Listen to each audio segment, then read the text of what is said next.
And the crowd goes wild. Yay!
Good afternoon. It's time to get started. Hello, Kit. You are first. And boom. Well, let's hope not on the boom. We want to avoid booms. We had plenty of those last week. And some minor ones in between streams that we're going to talk about. Nothing serious, but very entertaining. So, yeah, let's go ahead and get started here. Let's turn off the starting soon screen. Boop, there we go. And yeah, big booms. Yeah. Yeah, well, we accidentally completed a contract for a surface outpost on the moon, which, you know, actually all we did was land our big lander, and that alone would have actually satisfied the contract, now that I think about it. But the funny thing is we landed it permanently. Whoops. So we're gonna need a new one of those at some point. I don't know if that'll be this week or not, but yeah, let's jump back in. And Kit, I have some bittersweet news for you. The PIGLET Rover, which you named, it has served us amiably is not the word. Admirably, that's the word. Dan, words are a thing you should practice. Admirably, but it is time to retire it because it is no longer up to the task. It's had some scuffs and some dings and some dents in between streams, and it is not up to the task of navigating the terrain now that we've added the collidable scatters.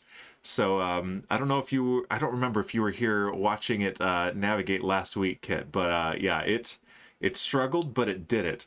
And let's go take a look at it. Yes, wake up, puppy. Oh, I forgot about that. All right, yes. Well, I mean, this is a manned one, and you and Shipwreck are aboard, so I guess we could either blame or credit Shipwreck, depending on if we consider this to be, you know, reckless or impressive, because it's kind of a little bit of both. But let's Rovers, and we've got PIGLET 1 on the moon. Still low-key sad about Hoppy, yeah. But, you know, did a great job. And let's fly it. So what we were doing at the end of last stream was we finally remembered to take a thermometer to this thing, because I suspect that the other one got bumped and exploded on previous incidents because we weren't able to do the temperature readings. And here it is, right here on the new improved surface of the moon, thanks to the Parallax shaders mod. But yeah, so we had this contract here: conduct temperature surveys of the moon near PIGLET 1, and we used PIGLET 1 to do it. So it generated the contract based on where we had something on the surface, which is pretty cool. And we got to this spot, the first spot on stream, and it really struggled with these rocks here, and I think they're a little bit buggy. They're cool, so for now at least I'm gonna leave them. They're still on their probationary period. So I would like to keep them. We'll see. I've been experimenting with different ways to design rovers, and I'm by no means a rover building expert. Very high def, yes. It's crazy. And yeah, these are rocks you have to crawl over. Except, weirdly, not all of them. Some of them, for some reason, don't have... is the KSP audio not happening? Okay, there was an error in OBS just as I hit go live, and I restarted it, and now I'm not getting... Ooh. Now the audio is not working, I'm noticing. So, yeah, no audio then. We might have to put the regular desktop audio back in. Yeah, OBS 28 is cool, but it is definitely buggy. There's a new update. I didn't want to install it right before a stream, but you did hear the sound alert. Let's see, was there one? Well, oh, good. Yeah, I was off grabbing my boozahol and my water while that happened. Okay, good. That worked. Yeah, it's just the KSP audio that's not happening. Let me, real quick, try this. KSP audio. And output, maybe? Nope. Monitor off. Yeah, it's not doing the thing. All right, so let's unhide all and unmute desktop audio and mute. We might get echoes with sound alerts or something. We'll see. I might have to do some troubleshooting that live. Yeah, I'm still trying to work some kinks out of OBS 28, but that's all right. You can hear the audio now though, right? I think so. Woo! Yep, there it is. But yeah, I suspect that these colliders, though, are very cubic, because the way they behave as I go up to them isn't much like a rounded surface. It's more like hitting a wall. So, but so we had an adventure. I noted that I was going to go to the rest of these locations. Actually, it's going to be super easy, barely an inconvenience. Testing. Okay. Did that echo for you? Because I only hear it once. And I think it was coming through desktop audio and my sound alert source. So little echo. Okay, I'm gonna do this, and let me go to here and sound alerts, and let's replay it and see what happens. I didn't hear it that time. Okay, so I think it is just coming through here. Let me try it one more test. One more test. Actually, it's going to be super easy. Barely an inconvenience. You know what always cheers me up? Laughing at other people's misfortunes. Okay, yeah, so it's the desktop audio is picking this up. Whatever. OBS. I'm gonna troubleshoot you again later. Dang it. But that's okay. Yeah, it's either echo or nothing, so I'm gonna leave it. That's okay. That's what we're dealing with today. The parallax shaders are causing a little bit of an echo. So in the very thin atmosphere of the moon, just free sodium ions just floating out here, almost indetectable. It's enough off of these flat surfaces of rock that we're getting a tiny echo from our sound alerts. That's what it is. That's what we're doing. And hey, look, it's you. You're our scientist, and Shipwreck is our engineer/driver. But yeah, these rocks are a nightmare to get over, and I've been experimenting with different designs of rovers. As I was saying, I'm by no means a rover design expert, but I feel like they should be doing a little bit better than they are. And judging from things I've seen on Reddit, other people are struggling too, but it just looks so good. I think that's what it is. I haven't read up on that in a long time, but I think that's mostly what they've detected there. I'm not 100% sure. Don't quote me 100% on that. But yeah, let's take a look at this thing. This thing has been an absolute champion, but there's less rover now than there was. So we had 4 of these cargo storage units when we started out. We now have 3. Each of them had a solar panel on top. There are now 2. We used to have 2 headlights. We now have none headlights. We used to have 2 mystery goo containers on the back. We have 1. We used to have a scanning arm on the top. We have none. Also, our antenna is broken again. Fortunately, we can fix that. We've had at least 1 tire break that had to be fixed. This container has 1 repair kit. This one has 2 repair kits. A little worse for wear, but still livable. Yeah, it still runs. It still goes. We have 3 repair kits left. We dropped some of those off with the thermometer last time. We have most of our science experiments, not the most potent one, but fortunately, we'd already done all the scanning we could with that, so we're good.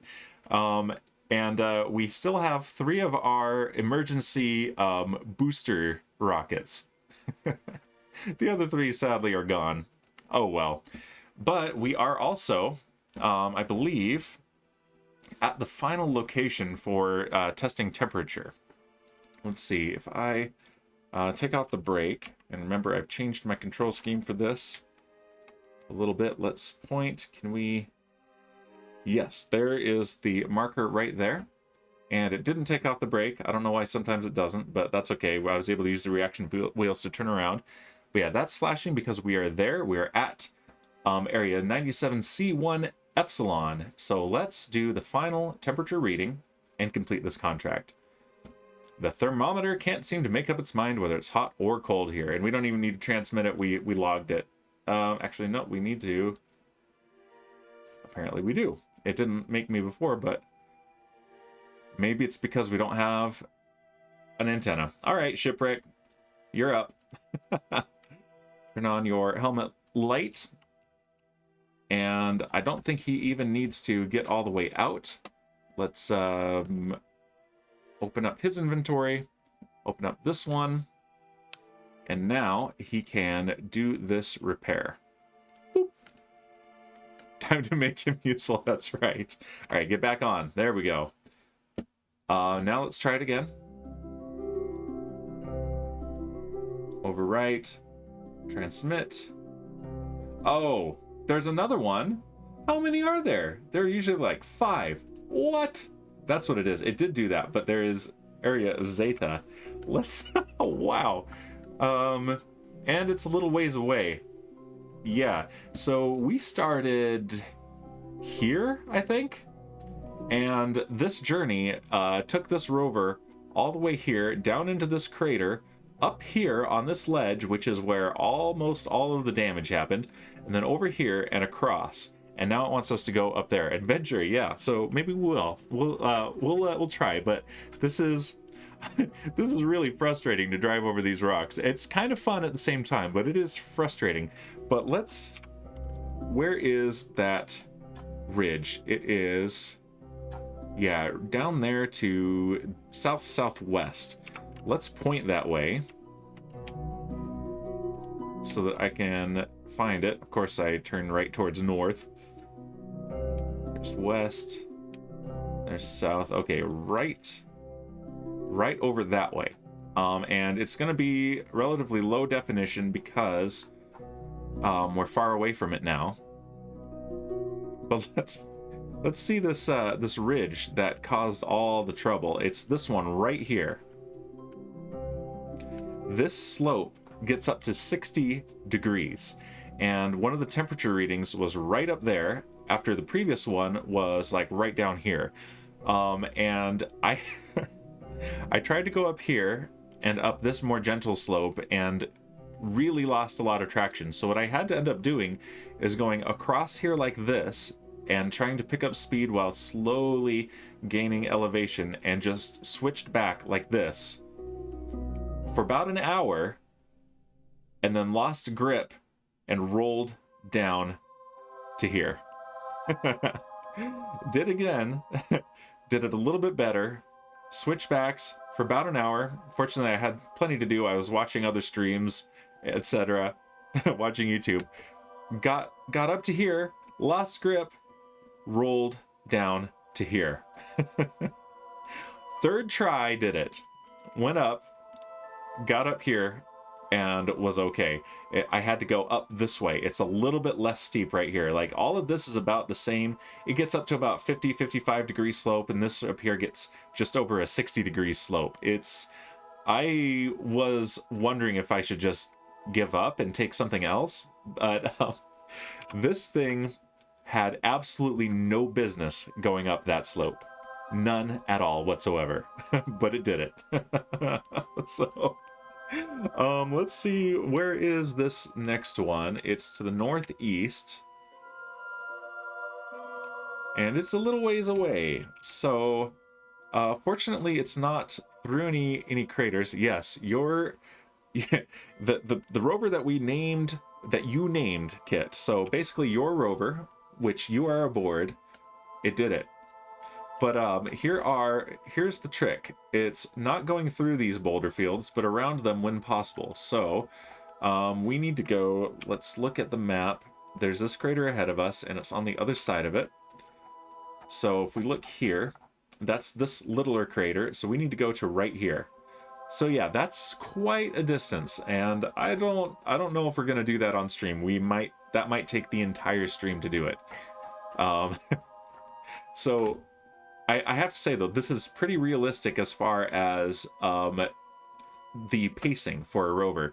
The fact that we have to go that slow to get across the lunar surface instead of just going vroom right across it is really realistic, I have to say.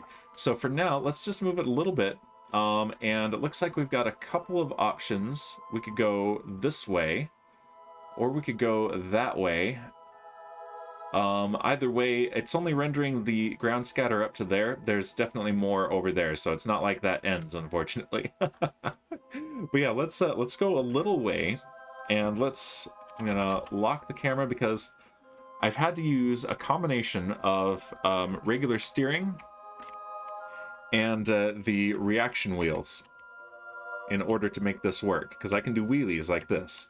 So I've had to separate those controls. So this is taking two hands on the keyboard. I can't do these and control the camera with my mouse at the same time. So that's another added challenge. But yeah, let's turn off the brake. There we go. And let's move.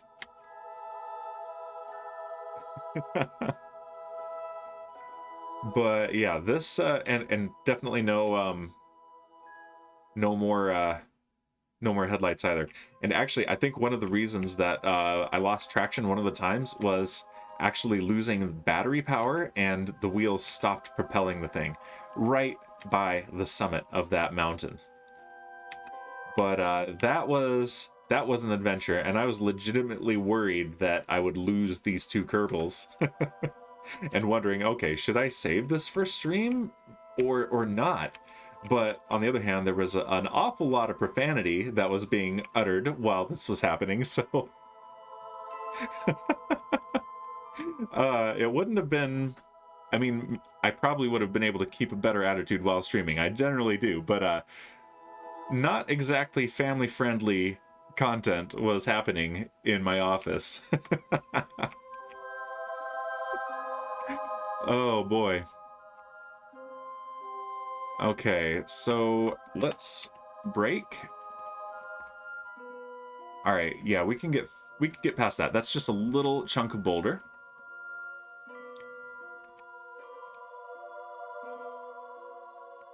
Yeah, I bet you can. Oh man.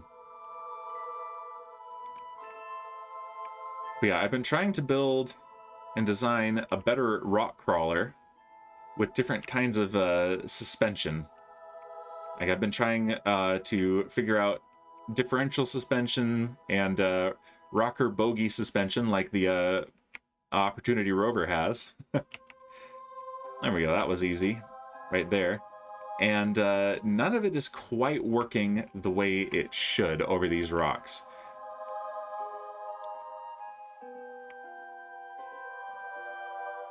but it is an interesting challenge, so I'm going to keep at it, and I'm really hoping to have something that'll probably be a very huge rover, a mobile research base, basically, is probably what we're going to have. And that's going to be interesting. But could we imagine doing the rocket dragster in this terrain? That would be that would be suicidal.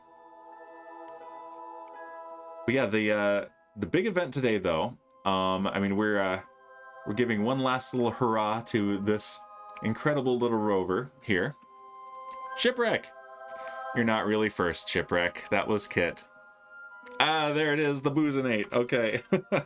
Let's put on the brake. Definitely successful. What do you mean?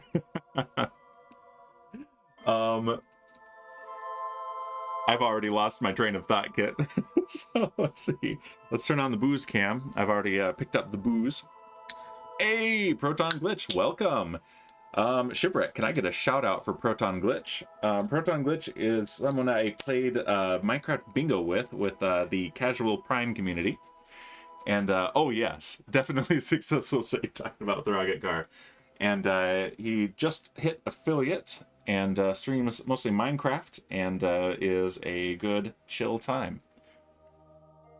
Yeah, welcome Proton Glitch. Good to see you here.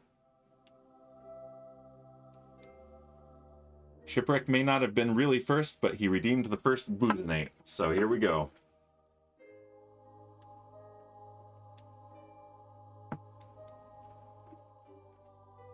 Let's center that a little bit better. There we go. Thank you, Shipwreck. Shipwreck is hosting with one viewer. I mean, I'll take your word for it, Shipwreck, even though there's no more hosting. All right, so let's zoom out. Let's pick our path carefully. And yeah, we're going to have to go through some debris here. We're not gonna, I don't think we are going to go the whole way. Although we've gone from here to here, so that might not be so bad. Let's just see how well we do. My afternoon is going great. Had an orchestra rehearsal this morning. Had the kids there. Was playing both the trombone and the tuba with my son on my lap because he would not leave. You're making tacos, Shipwreck. Send me one. I want a space taco. Ooh, there's a hill there. But yeah, then they are napping right now, and I'm just chilling with some Kerbal Space Program. So Shipwreck, we're debating, since you are our official driver, Shipwreck Kerman, engineer / driver, we're debating whether to say that your incredible skill as a driver got us this far, and with only this much damage, or if it is your recklessness that caused this much damage to the rover. Because as you can see, we're missing a storage container, one that had booster rockets, unfortunately, sorry to say. We're missing 2 solar panels. We are missing one of our science experiments. We are missing our science scanner arm up here. We're missing both of our headlights. We've broken at least one wheel, and you had to get out and fix it. We broke the antenna again, and you had to get out and fix it. Recklessness. Yeah, we're calling it recklessness. But let me just show that slope again. I was showing Kit. But yeah, it is... Okay, we're facing pretty much north, so... it was this right here, this ridge. Drove up this ridge. We're on our way over here. And one of the temperature readings we had to do was up here. And this is just over a 60-degree slope. Supreme Doom says, I'm hosting you. Don't believe me? Go to my channel. Hello, Supreme Doom. Welcome. But yeah, this thing, basically like driving a Jeep off-road, but on the moon. And I had to go this way, do a bunch of switchbacks like this. It took about an hour, lost grip at the top, rolled all the way down, end over end. Did it again, lost grip, rolled all the way down, end over end. Third try, made it up this way. With only this much damage though. So honestly, this little guy had no business doing that. And but we did it. It was between streams though, but I was mentioning there was rather a lot of profanity uttered in this office while attempting that. And you guys are having a great time. You guys are still very happy. Shipwreck and Kit.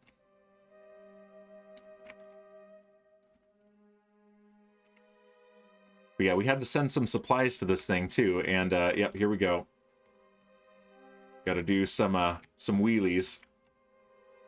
Yeah, this thing cannot navigate these rocks properly. And this is why we're probably not going to go all the way on the stream, and we're going to go on to our next ideas. I think Kit farted in the Rover, says Shipwreck. I think you're right. I think it keeps happening too. All right, let's see. Can I do this and this? There we go. Kind of walk it a little bit. This is a technique that I found out works pretty well. And yeah, it just spins its wheels on these rocks. Not moving at all. If I do this, no, there we go. That's propulsion. Serenium says, honestly though, you are playing on my channel because you are on my recommended list. Nice. And you're on my recommended list, Supreme Doom. All right, let's go just a little bit more. Yeah, oh, no. And it's, yeah, these rocks are super glitchy. My suspicion is that the colliders on these rocks, on this mod, make them all basically that cube shape, no matter what shape they appear to be. So trying to roll over one of these rocks is more like trying to climb up a wall and over it. So, oh, Kit's saying that the farts are propulsion. You clearly weren't doing enough when we were going up that slope. Made me eat the beans. Well, Kit, were you facing the right way? Like, if you were slouching in your chair, then you probably gave us some retro propulsion.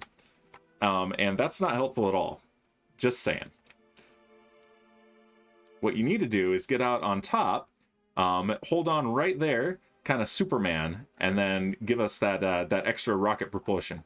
But yeah, we're I'm gonna do this later, because it's gonna take probably an hour to get to like right there. We're not gonna worry about that on stream, and that's also the wrong way. We need to go that way. So yeah, we're gonna hold off on this. So I know how to aim, says Kit.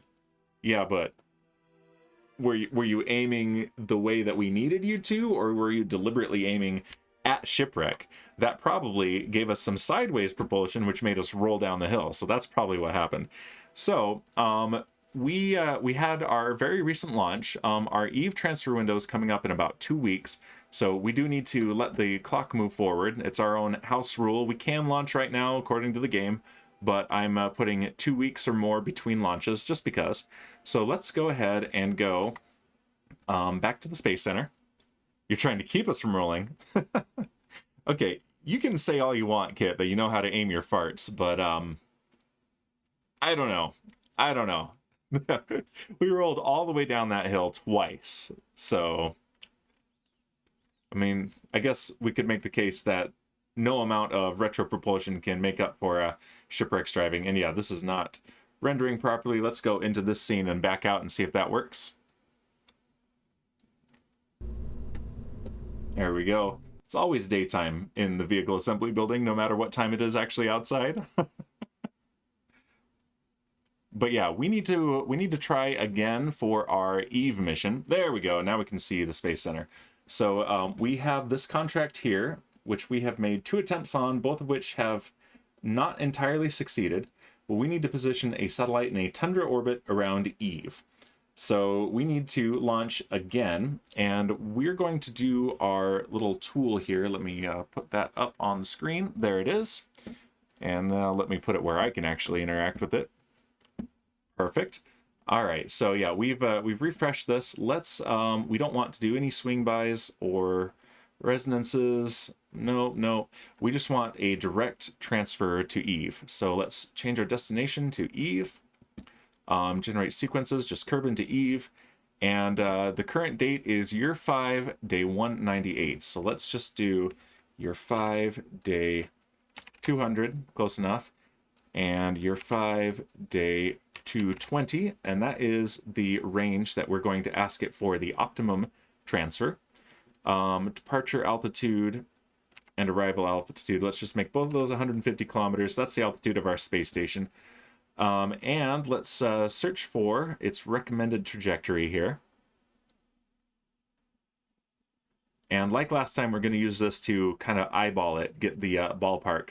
So yeah, this is telling us it's going to be a total delta V after getting to orbit of 2,360 meters per second. And we should leave on day 213, and we will arrive on day 394. So about a 280-day journey to Eve. So yeah, we can do our launch today, and then in a future stream, we will arrive as we have in the past. So let's remember that, day 213, and it needs this much delta V, and that includes, so we have got our Kerbal escape, which is a kilometer per second of delta V. Our adjustment maneuver is just a tiny touch on the thrusters. It's nothing. Look at that. 0.2 delta V retrograde, 0.1 anti-normal, and 0.2 meters per second delta V radial in. But then our capture burn is 1.4 almost kilometers per second delta V. So all right, we're going to keep that. We just need to remember day 213. Let's go ahead and time warp to there. Actually, first let's look in here, because I think there's something I want. Yes, there's another one of these asteroid mapping missions here, which our telescope satellite that's already up in space can do passively. It will give us 1.2 million after our advance, so basically a total of 2 million space monies and 25 science. Absolutely, we don't even have to do anything. We already did the work. Let's accept that. And we're going to ignore the rest of these. Nice. That is a lot of sunglasses, Shipwreck. All right, we got Kirkshanks, we got Issa, and I'm not sure who that is. Liathi, that's probably abbreviated. The Cool Cats. There we go. Oh, that's amazing. Yeah. We do have this one to adjust the orbit of our ScanSat, but we're not going to worry about that right now. Let's go ahead and time warp. Let's go ahead and warp to that that transfer window. Let's just warp to next. Epilepsy warning. Liathano. One of Supreme's craft buddies. Okay, very cool. All right. And this makes sense because we used that tool to come up with this transfer window in the first place, and I think I gave it 1 day of advance notice. So this is putting us perfectly right where we want to be. Very good. Delete and close. And close that window as well. Let's see. Let's go in here and let's look at our existing craft, because we are probably just going to launch one of those. We might make some minor edits, but if we open this up, and where are our Eve satellites? Eve exploration probe is probably it.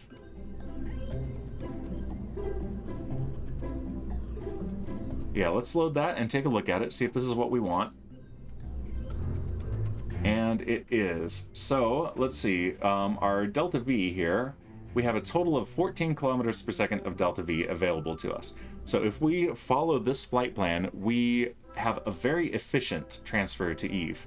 So we've got these boosters, they'll burn for 42 seconds, and then we have another minute and 4 seconds of the core stage, and that is a total of 2.2 kilometers per second. Not enough to get to orbit, but the upper stage definitely will, and then we've got lots afterwards, so I don't think we need to make any edits here. Let's just take a look real quick. And yeah, this has a satellite, which we will put into that Tundra orbit. And that will be our relay as well. I can't remember if we've actually gotten something in orbit of Eve or not. I think we haven't. And then we're going to detach this lander.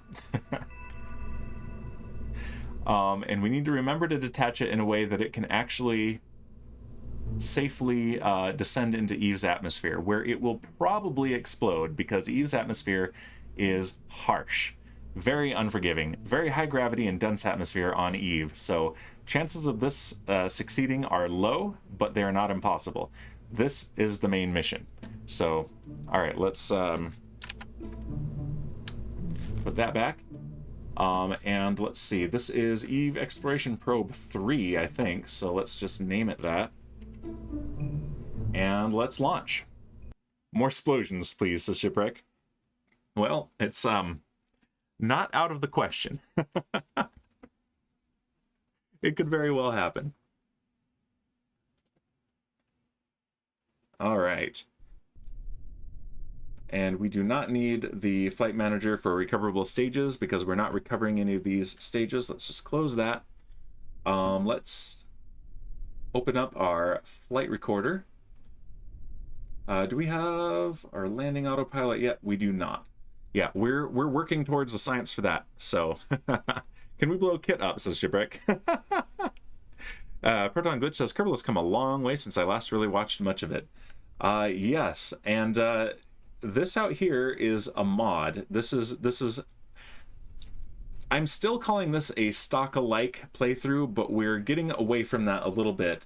I should probably stop calling it that. We've got our ScanSat right here. Let's look at our map of Kerbin. Those are the resources. Let's turn those off. So yeah, this satellite right here, which is named for Supreme Doom, the ScanSat Supreme is mapping away at this planet. We've sent one to Moho as well. But yeah, this is a mod right here. Lots of visual mods, of course, and yeah. And of course, we've got our Kerbal Engineer. We've got MechJeb, which so far we haven't used for autopilot, but for a recoverable booster, we are going to start using that very soon once I have unlocked the technology for the landing guidance. But for now, I like using it for this particular readout. Who's Supreme, says Shipwreck. That's a good question. We should have called it ScanSat Doom. But yeah, and I also really love these graphs. So we want to graph our altitude, our acceleration, and our dynamic pressure. I also have a camera mod. Do I have any on board here? Yep, there's the view inside the fairing. There's the view down the rocket. But let's watch this using the camera tools mod. Target self, and let's set our position. Let's watch from the top of the vehicle assembly building. My favorite spot to watch from. We'll close that, and we can see just the top of the rocket. That's amazing. All right, but yeah, our staging looks good to me. Let's throttle up, turn our stability assist on, and we are, there's the shout out for pizza. We are go for launch in 5, 4, 3, 2, 1, and lift off of the Arcus 2 medium launch vehicle carrying the Eve Exploration Probe number 3. Oh, and there's the Boozinate right on schedule. Thanks, Shipwreck. All right, let's see. I'm going to Boozinate while I fly this rocket. Here we go. Go for lunch. You know it. Vehicle's pitching downrange.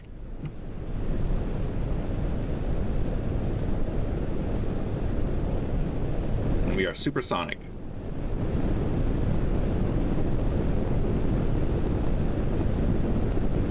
We have SRB burnout and separation. That is also our maximum aerodynamic pressure.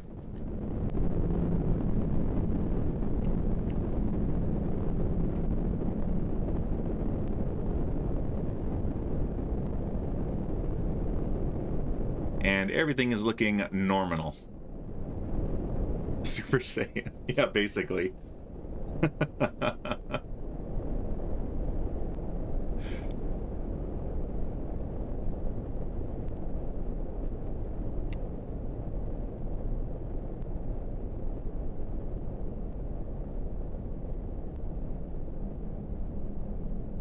All right, things are looking good. We're coming up on main engine cutoff.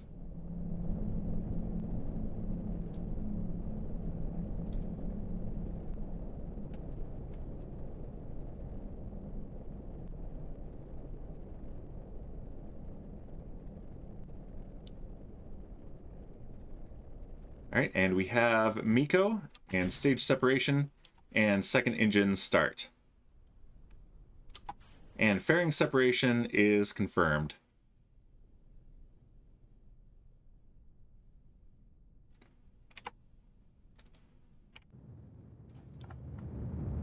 There we go. We can close this now. And let's pitch down to the horizon.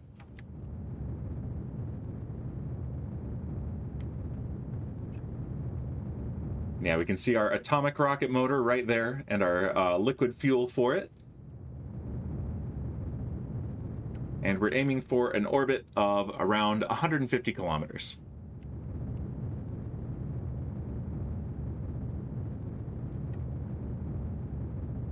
And at this point, we can actually go ahead and speed the game up just a little bit. We've got a very low thrust but high efficiency engine here, but nothing compared to the high efficiency of this engine.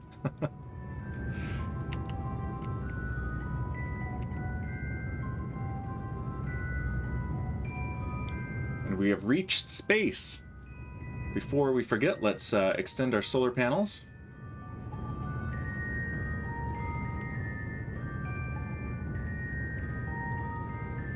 There we go.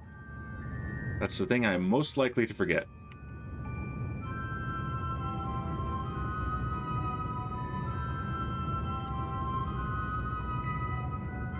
Slow the game back down to real speed, and there is our 150 kilometer apoapsis right there.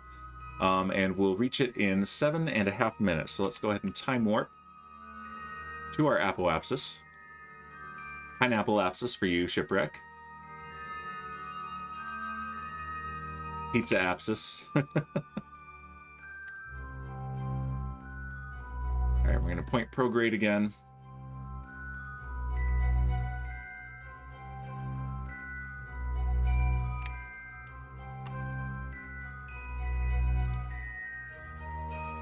There we go.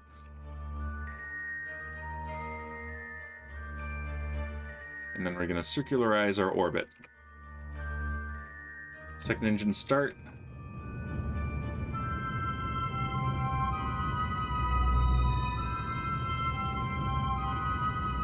And there we go. We have our circular orbit right there. A very low eccentricity right there. We got 152 kilometer apoapsis, 149, basically 150 periapsis. And we didn't even need that much precision, but why not? And let's choose Eve as our target. And we want to let one more day pass. Let's turn this. There we go. We're on year 5, day 212. And thank you, Proton Glitch. I don't have an animation for that in Kerbal yet. I should make one. I have a cool one in Minecraft where I fly by dropping diamonds, but woo, for successful launch is Proton Glitch. Proton, have you played this game? You said that you have watched people play it. Is this one you've played? Because I know Kit has. Okay, so there's Eve. And let's pull this back up. And yeah, that's saying that on day 213 at around 3:23 during the day, we should do our burn, our escape. We don't have to be exact on that. Basically, anytime between now in the next 6 hours, we can go. So, let's see. The trick is that we want to escape Kerbin on the daylight side because we want to increase our speed around Kerbin while decreasing our speed around the sun. So if we burn this way, we'll achieve that. So we want to do that on this side. Otherwise, we'll just be increasing our speed around the sun. So let's go ahead and zoom back in. Proton says, I haven't played, no, but I love space and science stuff, although I'm a novice in terms of education on a lot of these things. I just find them fascinating. Same here. I'm definitely no expert. I like to play one on Twitch, though. All right, let's warp to here. And there's the It's not rendering because I have it turned off in the map, but there's the scanning range of our satellite, our ScanSat. Okay, and let's see, if I go ahead and just manually time warp, let's go a little bit faster and watch the time tick up. We want to do several more orbits. Let Kerbal carry us just a little bit closer to the ideal spot relative to Eve.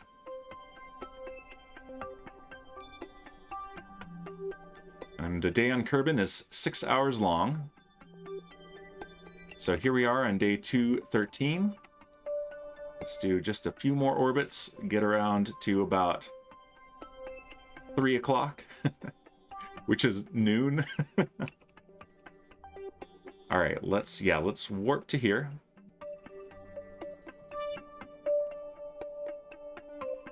And it looks like it is accounting for this. So if we go one more orbit, we'll be basically exactly, oh, I still have that up, sorry.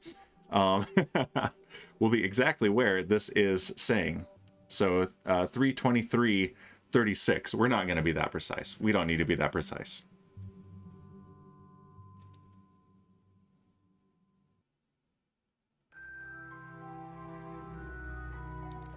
All right.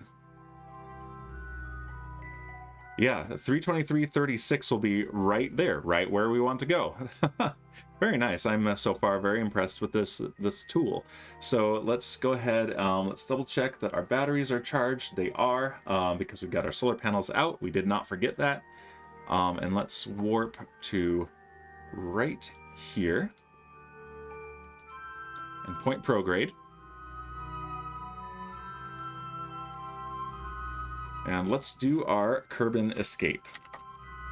Do physics warp so that we can point prograde a little bit quicker. We're relying on some very small reaction wheels to do this. And our ship is still a little bit heavy because it's full of that liquid fuel. And there we go. All right, we're going to spend this stage very quickly here. So let's go ahead and start the engine.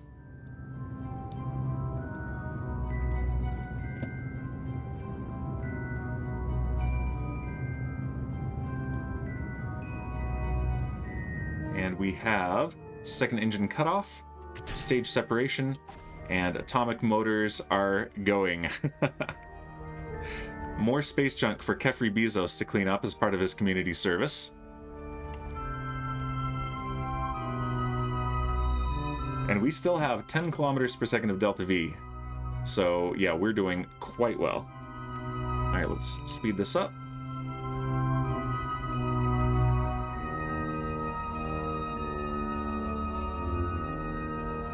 Yeah, we're actually going to be a little bit late because of the low thrust on this engine, but that is not a problem. It'll be a slightly bigger correction burn when we get there, but it won't be a significant difference.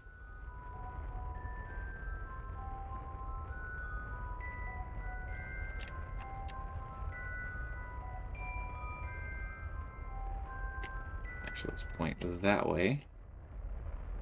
There we go. Just raising our orbit. Proton Glitch says, going to lurk on and off while I get some video edited, but I'll pop in and chat from time to time. No worries.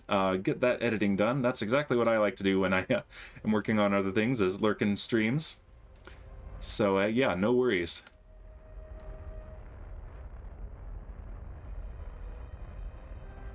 All right.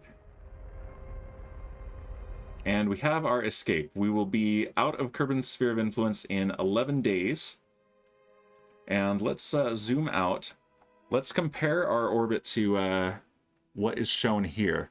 So if I reorient this, and I know it's behind that thing, so that it's approximately like what we're seeing there. And let's see, actually, we need to change this to year 5, day 213. There we go. Now if we put, yeah, now that matches up. We put Duna right there.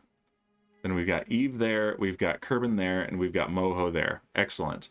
And so this is showing a correction right there. So yeah, we need to keep burning this way. And actually, we're going to wait. We're going to wait until we are out of Kerbin's sphere of influence. So let's go ahead and we need to let the time pass anyway. And it is 11 days until, now it's 6 days because I burned a little bit farther. So let's go ahead and warp to here. Let's get out of Kerbin's sphere of influence. And if we look at this, 37 days to the Moho inclination change for our ScanSet Supreme headed to Moho. So we want to wait until that says, what, 24 days until that alarm before we can do our next launch. And I've got this up again. Dang it. I need to get used to doing that. Oh, and we are in the wrong time warp mode. Let's fix that. I always do that every time. And I'm going to hydrate. I'm definitely dehydrated today. So sorry, Shipwreck, I'm diluting the boozinate a bit.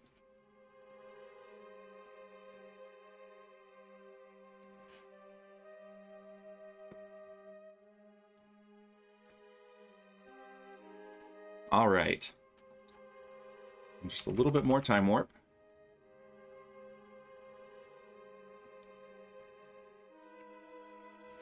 Okay, now let's zoom back out, and we want to point retrograde.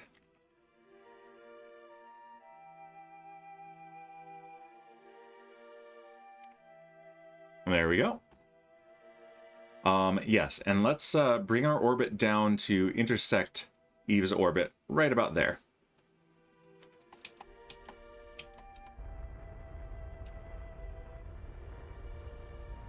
And Periapsis is dropping. Very good. Isa, welcome. Says, Dan, I can't stay. Gotta go to sleep, but I wanted to say hi. No worries. Hey, Shipwreck, are you still here? If so, I'm not sure Shipwreck is here. I'm going to do a shout out. Woo! What was that? Hold on.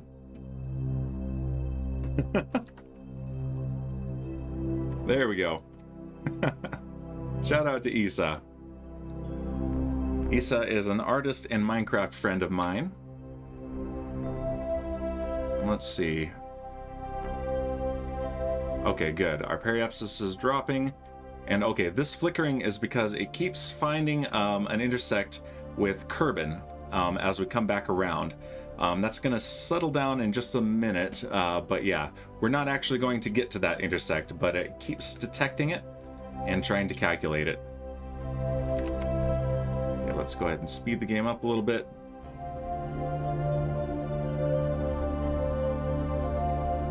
And this orange orbit here is one for a contract that I'm being offered, so we're ignoring that.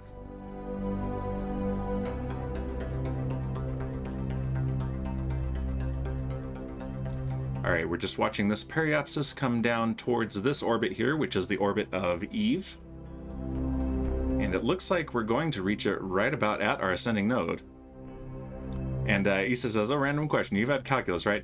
Yes, but it was like 15, 20 years ago. And I've never been very good at math. All right.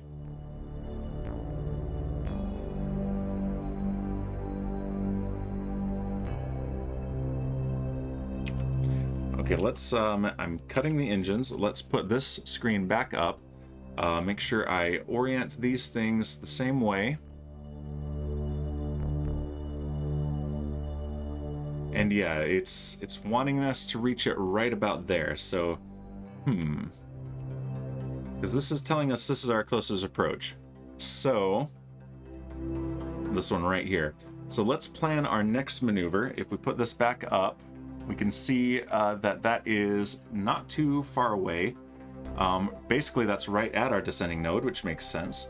So if we add a maneuver right here, and that's only 13 days away. Very cool. Same, says Issa. I'm struggling so much. Oh man, I was studying mostly geology, and I thought I'd hit the jackpot. An interesting science that wouldn't require a whole lot of math. And then I took geochemistry, and I bought the textbook. I opened it to a random page, and it was multiple pages of solving one equation. And I was like, well, crap. I seem to have miscalculated. Let's pin that. And since this is a descending node, we need to burn normal.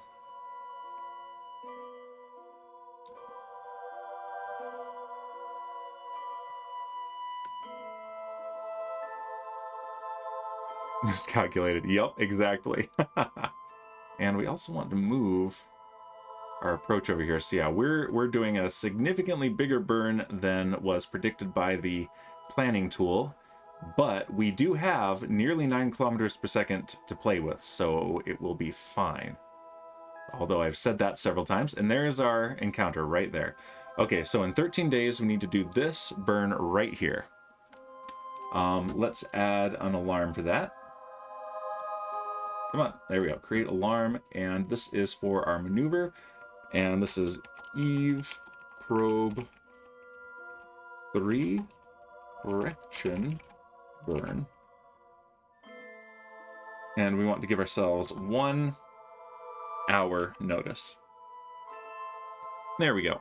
And Issa says, is this the same world you've been working on this whole time? Yes, this has been one career. And we're actually getting very close to the late game. So we've got some of our late game engines. This atomic rocket motor we've got right here. It does not mix liquid fuel and liquid oxidizer to ignite them and make propulsion. Instead, it's got a nuclear reactor. It takes just liquid fuel and runs it over that nuclear reactor, which heats it up, and that accelerates it. So we get very low thrust, but incredibly high efficiency out of that. And we don't have to carry as much fuel because we only need to carry the fuel and not the oxidizers. So this is the engine that basically unlocks the solar system easy. So now landing there and getting good encounters and good orbits is another thing. This is our 3rd attempt at Eve, which is an analog for Venus. So hopefully we actually get there this time.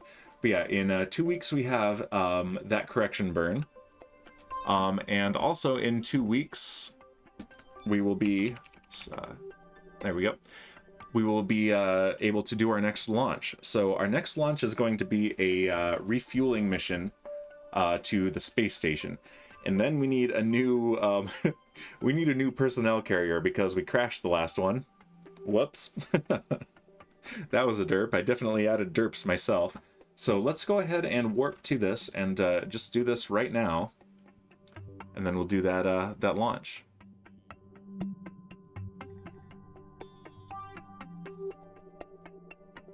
There we go. And yep, we still have our batteries and everything. Everything is looking good on this thing. Coming out of time warp. And delete and close. All right, we are just over 1 hour away. Issa redeeming the hydrate. Thank you, Issa. Shipwreck is going to be sad that you are diluting his boozinate.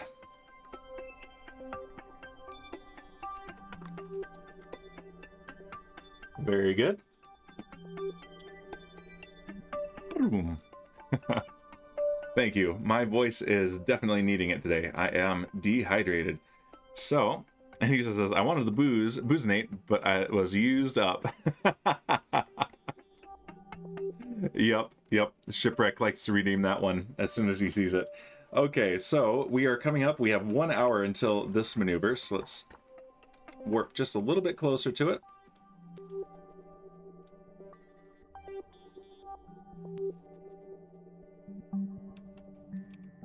And let's point the ship towards the maneuver marker on the nav ball.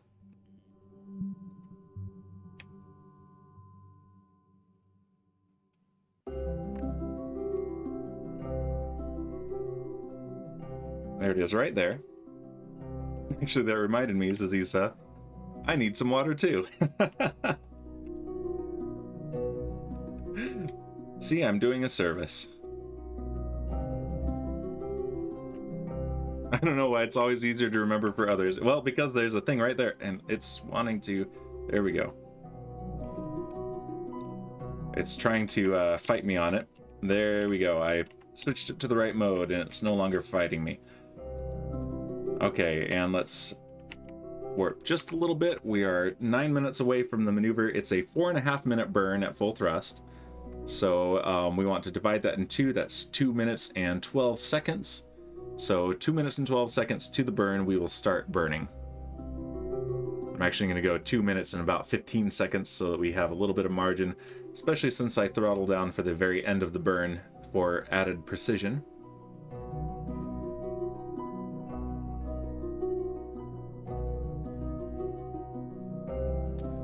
Just glancing at OBS again just to make sure that I didn't forget and leave the planning tool up again. So you can actually see what I'm doing instead of what I'm planning. All right, here we go.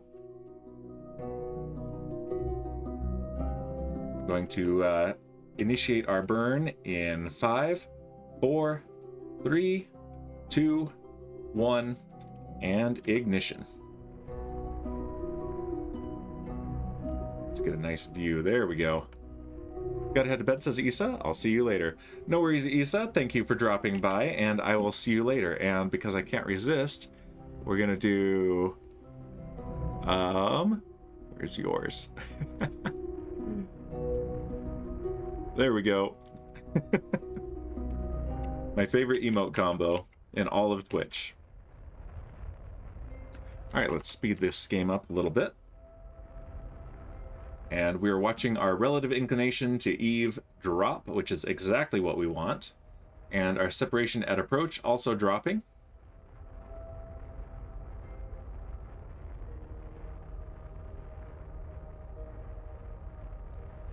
Yeah, it's really good. And here we are halfway through the burn and arriving at that node. You can see time moving very quickly because we're at 4 times speed.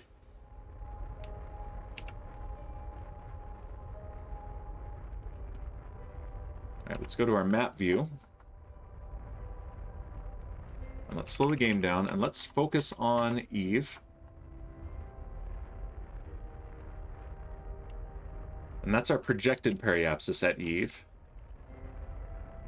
We'll see our actual one show up very shortly as we get our encounter.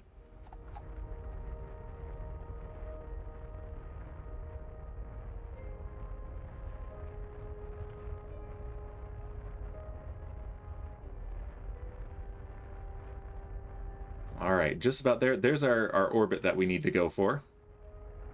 That's our target orbit.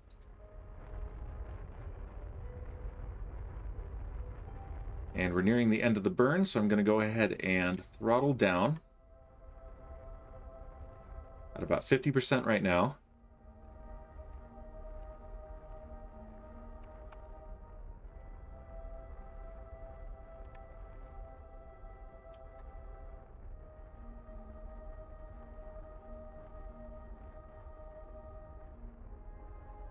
All right, any second now we should see, hopefully, our periapsis. The numbers are all looking good. It'll start rendering it any second. There it is.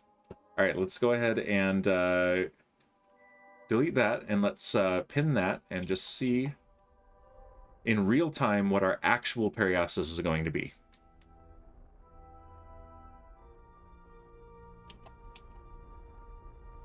And for now, I just want it to be dropping.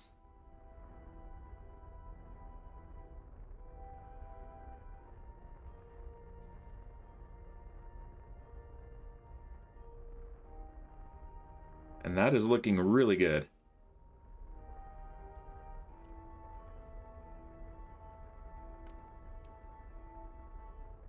All right, we're gonna cut it right there. So that is our arrival at Eve. And let's focus on our ship now. We have 4.9 kilometers per second delta V in the nuclear stage, and then we have another 3 kilometers per second delta V in the actual satellite. So that is very good. And we will be there in 156 days. So let's add another alarm for our SOI change, Sphere of Influence change. And we're going to call it Eve Probe 3 Arrival. And we want 1 day advance notice. So we want to check in on this probe 1 day before it arrives at Eve. And that is coming up in 152 days. Let's add that alarm. Very good. And we have launches to Dres and Elu and Joule before that happens. And Duna. Very nice. So yeah, this is going to be an eventful 130 days.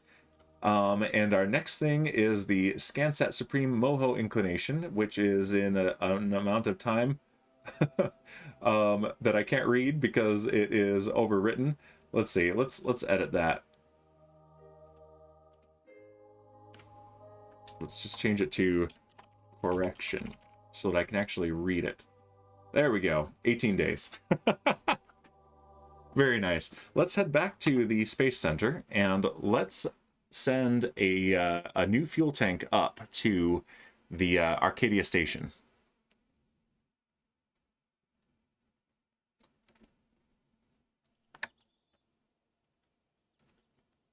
And as that is loading up, I'm going to hydrate again.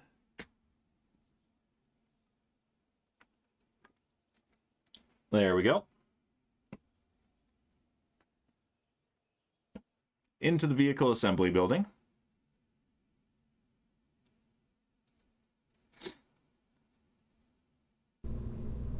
All right, so now let's open up. I think we already have the proper fuel tank set up. Yeah, big fuel tank 4.0L for just liquid fuel. And yeah, these are full of liquid fuel. And we've got this massive rocket, which we can easily afford at this point. We're doing quite well on the finances at this point. So let's see. Do we want to maybe stretch this a little bit? Get a little bit more fuel in here. Let's do it. A little more fuel in the upper stage.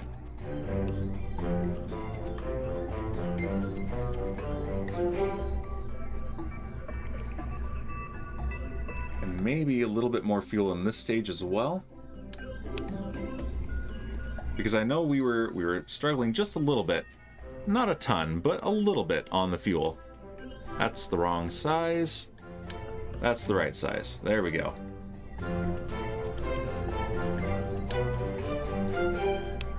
All right, let's save that, and let's add a camera on the outside. I want to watch these things fall away. So here under utility, we want Aero Cam. This one, I think. Did I not grab it? I would like this part, please. Why am I not grabbing parts? This is concerning. Have I soft locked this again? Oh, I have this open? Why do I have that open? There we go. That's interesting. Why was that open? Ah, now I can grab the parts. And it's this one I want. Oh, Kerbal.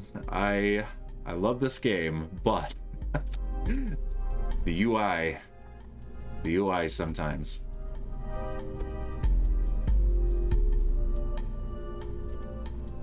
And that is hanging out in space. There we go. Right there. Perfect. All right, let's launch it. Let's send some more liquid fuel up to the space station. And then we'll need to send something out there that can actually, you know, use it, since we accidentally permanently landed on the moon. And I don't know if maybe I want to do any redesigning or not on that thing. That was our first attempt at landing it on the moon, and it definitely did not go very well. All right, looks like we've got a night launch. Let's switch to that camera right there. Excellent. And I think I did actually want the other camera. That's okay. We'll watch this as if we're hanging off the bottom of this thing, and we don't need FMRS. We do want our flight recorder, altitude, acceleration, and dynamic pressure all being charted. And we have throttled up. Stability assist is on. Yeah, we are. Make sure these are the right engines. Yep, we are go for launch. All right, in 5, 4, 3, 2, 1, and liftoff. This guy is big.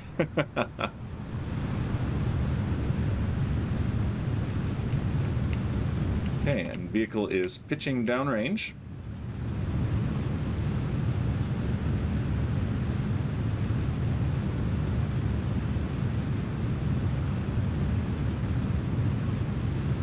Everything looking nominal.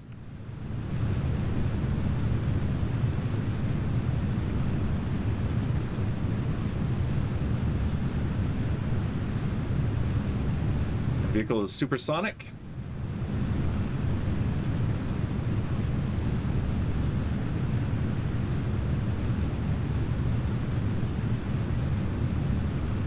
And we have maximum aerodynamic pressure.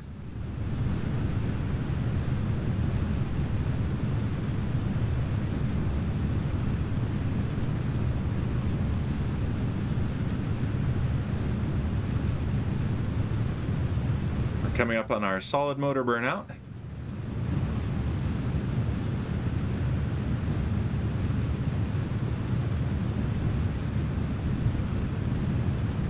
And yeah, we're going fast, we're getting toasty. SRB burnout and clean separation. Look at that. There they go.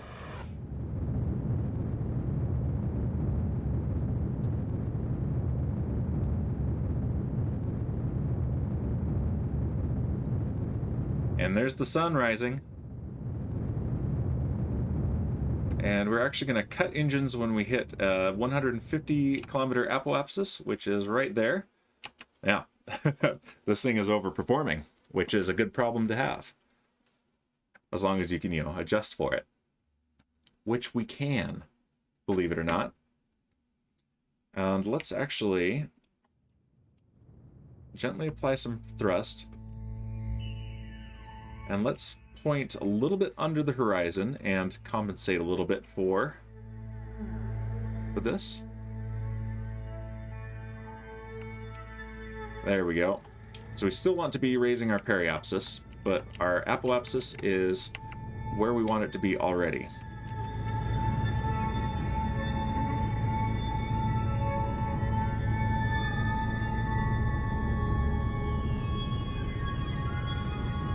And that seems to be a little bit of a sweet spot there. There's our main engine cutoff, stage separation, and second engine start.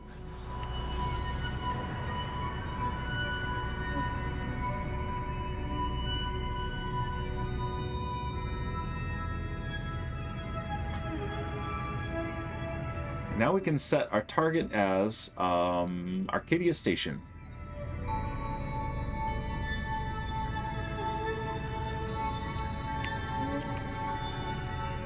Trying to hold the apoapsis at right about 150 kilometers while raising the periapsis. Requires a constant adjustment.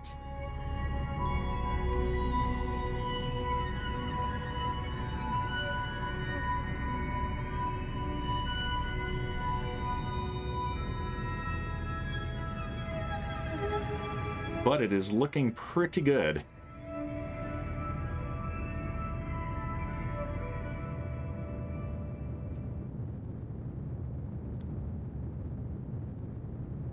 Alright, I think we have enough of a balance. I can speed up the game just a little bit.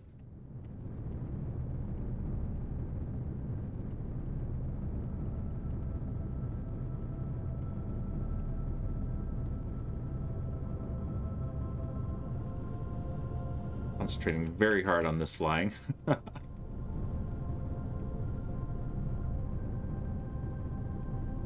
Alright, and as our periapsis rises, I'm going to slow the game back down to real time. Alright, I'm going to cut the engine, and now we're going to time warp right to our apoapsis. And then do one more burn to circularize our orbit. And then we're going to make our rendezvous with the station.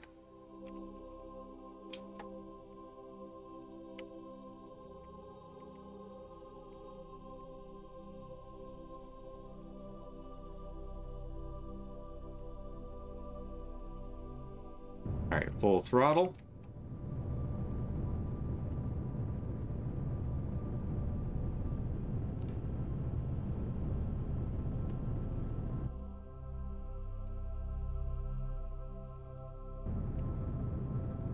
We have a safe orbit.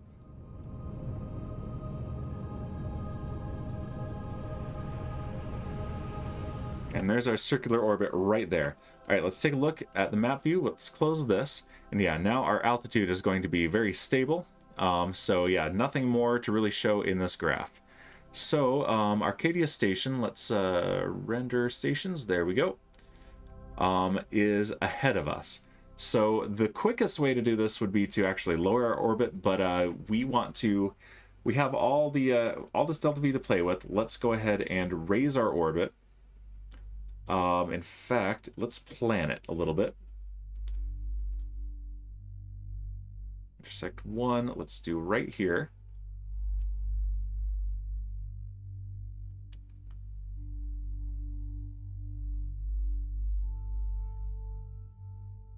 And see just how much this is going to require. And this says that I don't have enough delta V in this stage, but it is not correct. I have that much delta V in this stage. Okay, yeah, and we can do that. We can do that right there. So let's time warp to our ascending node, which is where our approach is.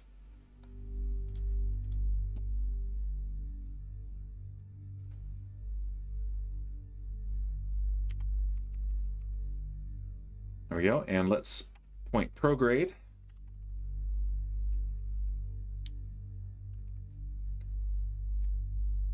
And we can actually use our engine to help us change our orientation.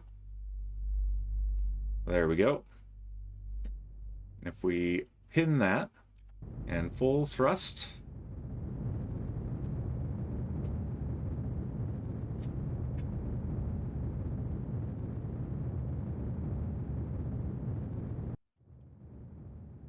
how close can we get it? 7, 6.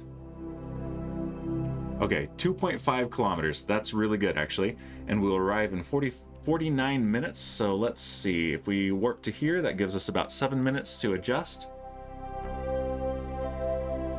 All right, and let's get out of that view. Let's go to target mode. Point at our target. There it is, over there, 91 kilometers away. And let's point retrograde to our target.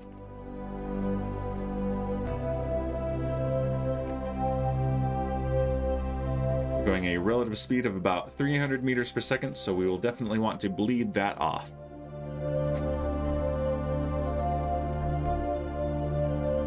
Target is 70 kilometers away. And we can see it now. It's catching the sun as the sun rises over the horizon there.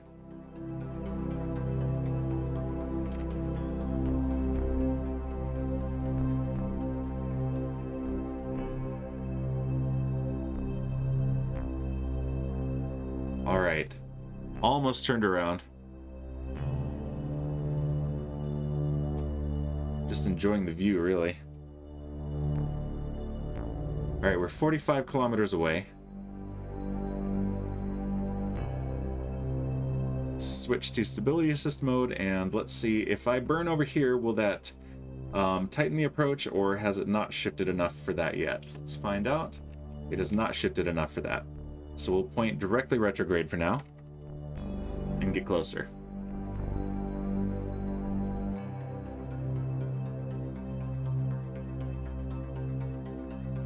Let's monitor our resources as well.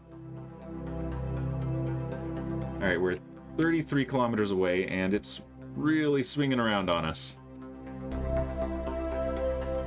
This is a heavy rocket, full of fuel, and I guess we can use our reaction control. We don't have a ton of monopropellant, but we have enough for this maneuver. There we go. That's better. There it goes, flashing the lights.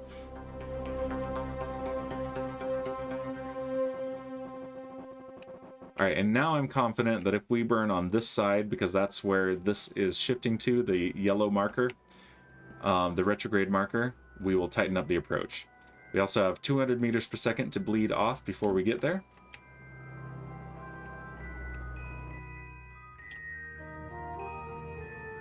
And that is, oh, stop it. This thing is really fighting me. Wow. Okay, I would really like you to not fight me.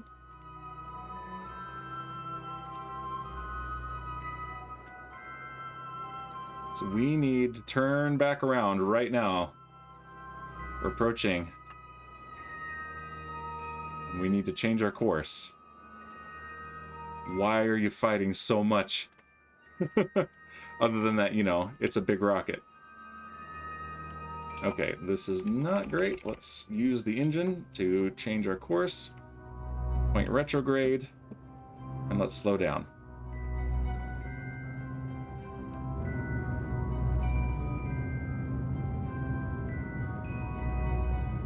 At least we still have a pretty powerful engine on this thing.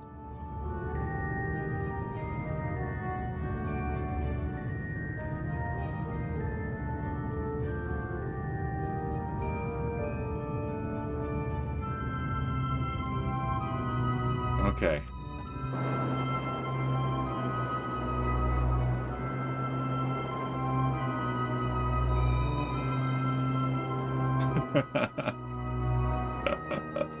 Oh, watch it go.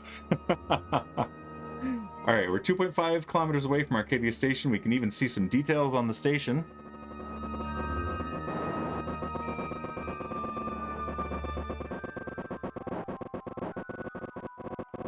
And we're burning through that monopropellant like nothing else.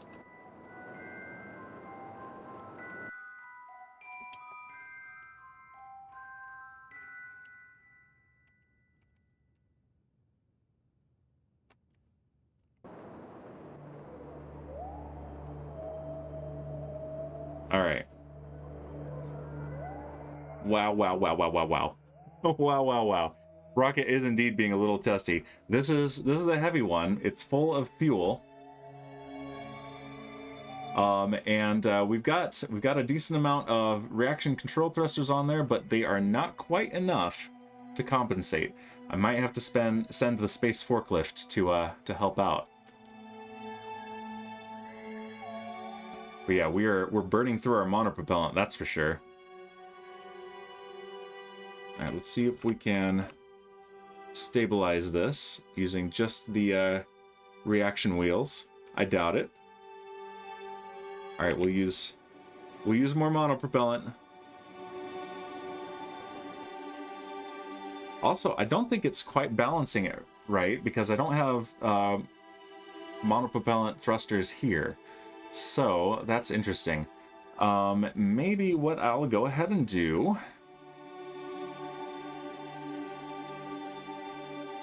Do I have a docking port here for staging? I think I do. Yeah. Alright, let's go ahead and stage. I think there is...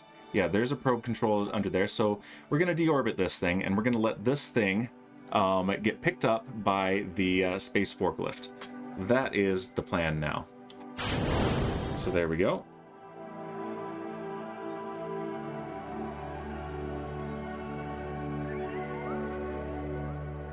Alright, now that that's just tumbling in space, let's go to Arcadia Station and deploy the space forklift. I'd also like to make a nuclear space forklift. So that's going to be something useful. Alright, so here we go. We have liquid fuel and oxidizer in this tank. And our space forklift... Where is it? Where's our space forklift?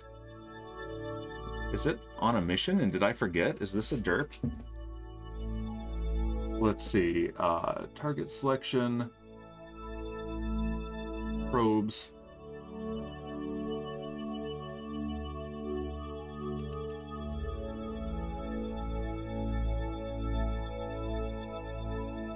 I hope it didn't get, you know, deleted. What about ships? Space Forklift 2. Focus target. Switch to target. Let's see what's going on with this thing here. So I do not recall sending it on a mission and not bringing it back, but I wouldn't put that past me. I did. I sent it out to pick these up because we had our old escape pod, the DERP modules, the deployable emergency return pods. Those were out there. Okay, well that's awkward. Okay, let's see. What have we got under here? That has electric charge. Okay, this will need to be deorbited as well. Let's release, switch, and let's put this in hibernation mode so that it doesn't burn up, hopefully it doesn't burn up its electric charge, and then we can come back and deorbit that. But this, we need, go back to target selection, and I think it's counting it as a probe, yes, or is it counting it as a relay? No, probe, okay. There it is, okay. All right, let's switch to the target just to make sure this is really what we want. Proton Glitch says, is this a derp? Is my favorite sentence of the day. Well, Shipwreck has not been able to be around a whole lot because he has a lot going on for work, but his favorite thing to do is catch me in derps and add a derp to the counter. And you know what? Let's see, he's not here. Let's take the pleasure from him. That was definitely a derp. Derp number 189 since I added the counter. Although to be fair, half of those are sets in abusing the command and counting every death against a warden, even when I didn't say I wouldn't die, as a derp. All right, let's switch to target. And this is gonna be a little bit awkward. We need to bring the space forklift back. Meanwhile, those things are gonna drift apart now. So that's a whole thing. Maybe we use the crew transporter to bring it back. Yeah, I'm not sure we're gonna be able to wait for this because this is way over here. Arcadia Station is way over there. Yeah, we can't afford to do that. So let's switch back to the target. Let's go to Arcadia Station now, and let's grab the crew transport vehicle and use that as an emergency space tug. All right, so target selection. Let's go to stations, Arcadia Station. Switch to target. And yeah, whoopsie. So let's see, this thing, it's fully fueled, excellent. It's got monopropellant, not a ton, but it's got some. And is there anyone aboard? Yes, we got Pee Wee Kerman and Bo Kerman and Issa Kerman. Okay, so yeah, we got a hotshot crew here. Let's go ahead and undock. And we want probes, big fuel tank. That's our target right there. And let's point retrograde to the target, see where that puts us. Okay, perfect. Let's cancel our velocity first. And that takes us clear of the station.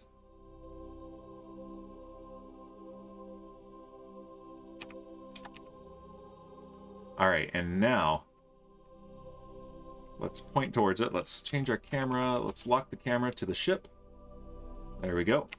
That way the controls are a little bit more intuitive. All right, and let's burn.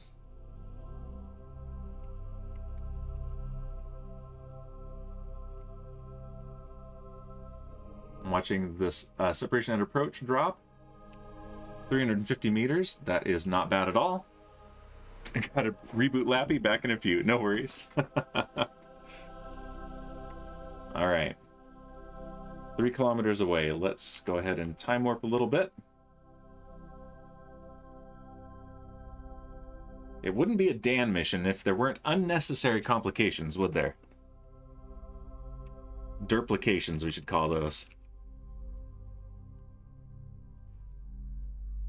All right, we're about 800 meters away.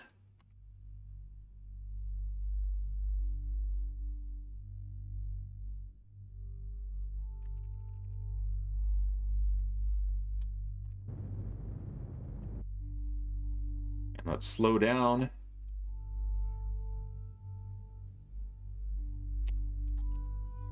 All right, let's control from here and activate the docking port camera as well. And let's face our target. Excellent. And let's use our maneuvering thrusters for this.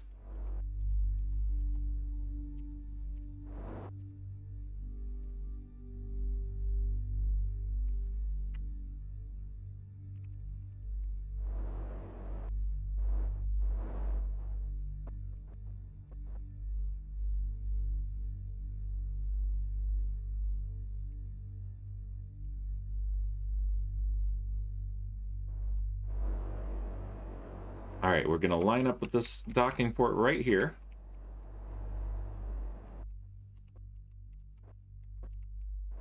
And slow down.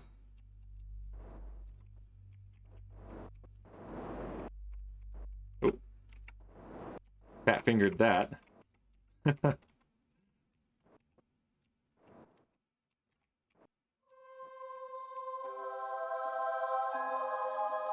And there we go. Final approach. And we have dock. Let's get that huge list out of the way. There we go. All right, and let's control from here. Choose Arcadia Station as our target, which we are now 7 kilometers away from. Hooray! Let's point retrograde, and now we have more. We have better balance, and we have more reaction wheel. So we can actually move this freaking thing now. Very good.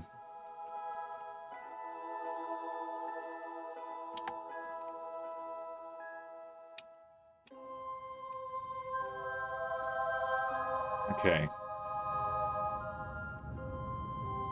Let's cancel our relative velocity.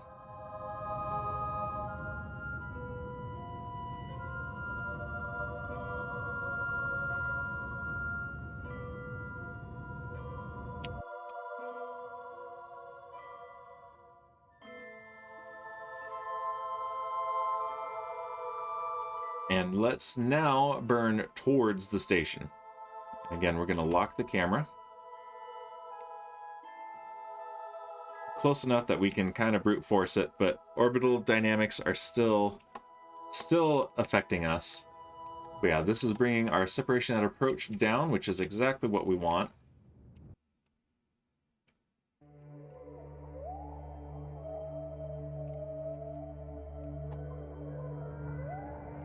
We want to continue bringing that down.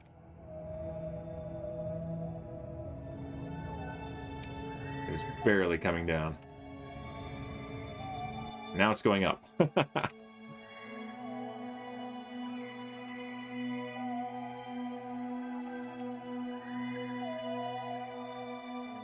Okay, let's move on to the other side of the marker on the nav ball, because that's where this is drifting. And since we're pointing prograde, now we need to pull this instead of pushing it. We push the retrograde one, we pull the prograde one. And yeah, that is bringing down our separation at approach. Excellent.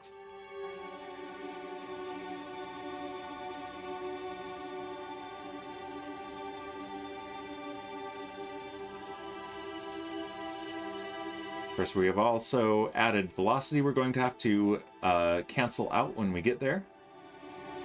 But it's not a ton, so we'll be okay. All right, 100 meters relative velocity. That is not bad at all. And we're going to get a nice sweeping vista of Kerbal as we turn around.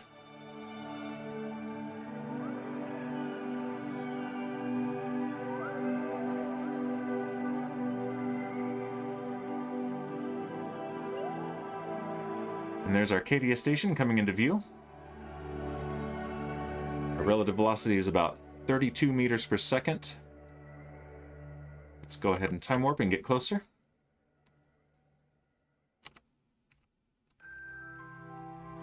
And let's slow down.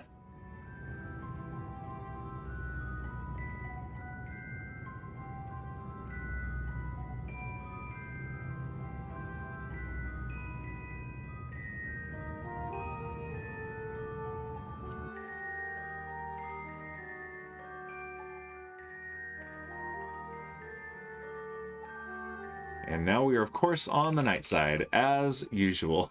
All right. Can I select this docking port? No. There it is, set as target. That's our target.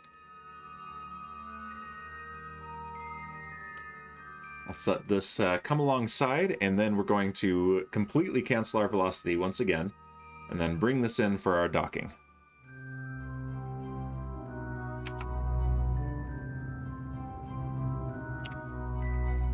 All right, and now let's...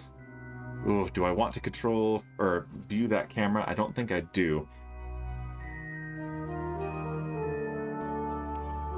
Let's definitely point towards the target, though. And let's see how our fuel is. We've got a decent amount of monopropellant. I think it's enough for this maneuver. So if we can use our maneuvering thrusters for this, that will make it a whole lot easier.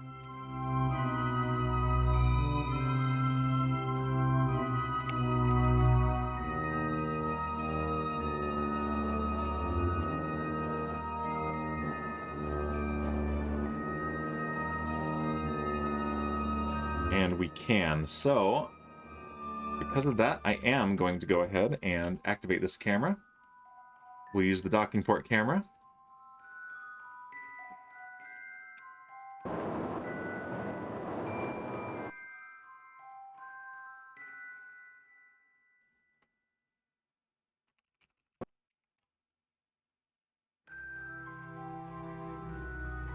And man, this thing feels heavy.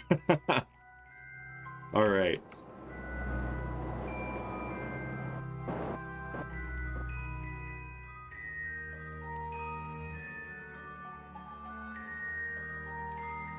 Just about lined up here.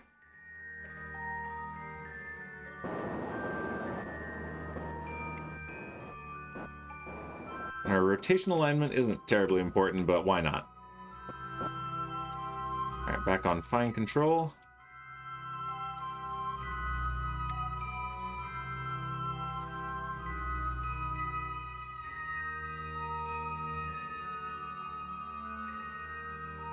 All right, this is our final approach. Let's slow it down a little bit. We've got a very heavy fuel tank coming in. We don't want to hit too hard.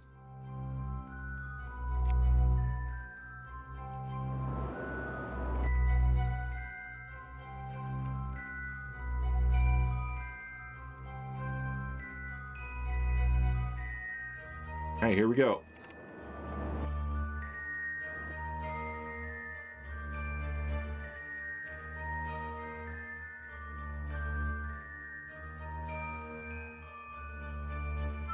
And we're docked.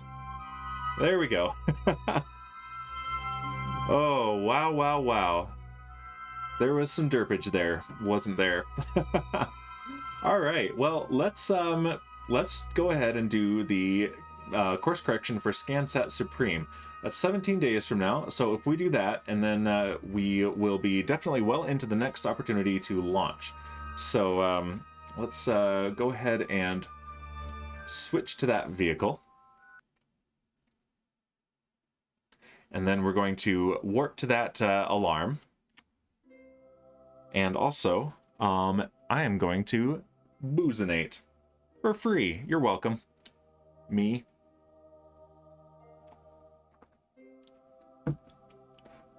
Excellent. Okay, and yeah, we are 18 days away from that node. And this, as usual, I've given myself 1 day of notice, it looks like. Or 1 hour, really. So if we time warp, we also do not have probe control. Why don't we have probe control? We might just be out of range. That would be unfortunate. We have electric charge, so it's not that.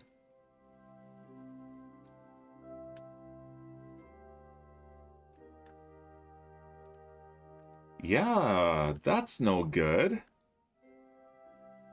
Delete and close. Let's take a look. Yeah, we have no connection on the ComNet. Oh no. And this one is not a derp. That is just an unfortunate risk of deep space right now. We do not have a ton of communications infrastructure out there. Well, let's, where's the nearest? There's the Eve Exploration Probe 3 down there. I'm actually a little bit surprised that we don't have a connection. We're not that far from Kerbal. We've got a couple probes not too far away.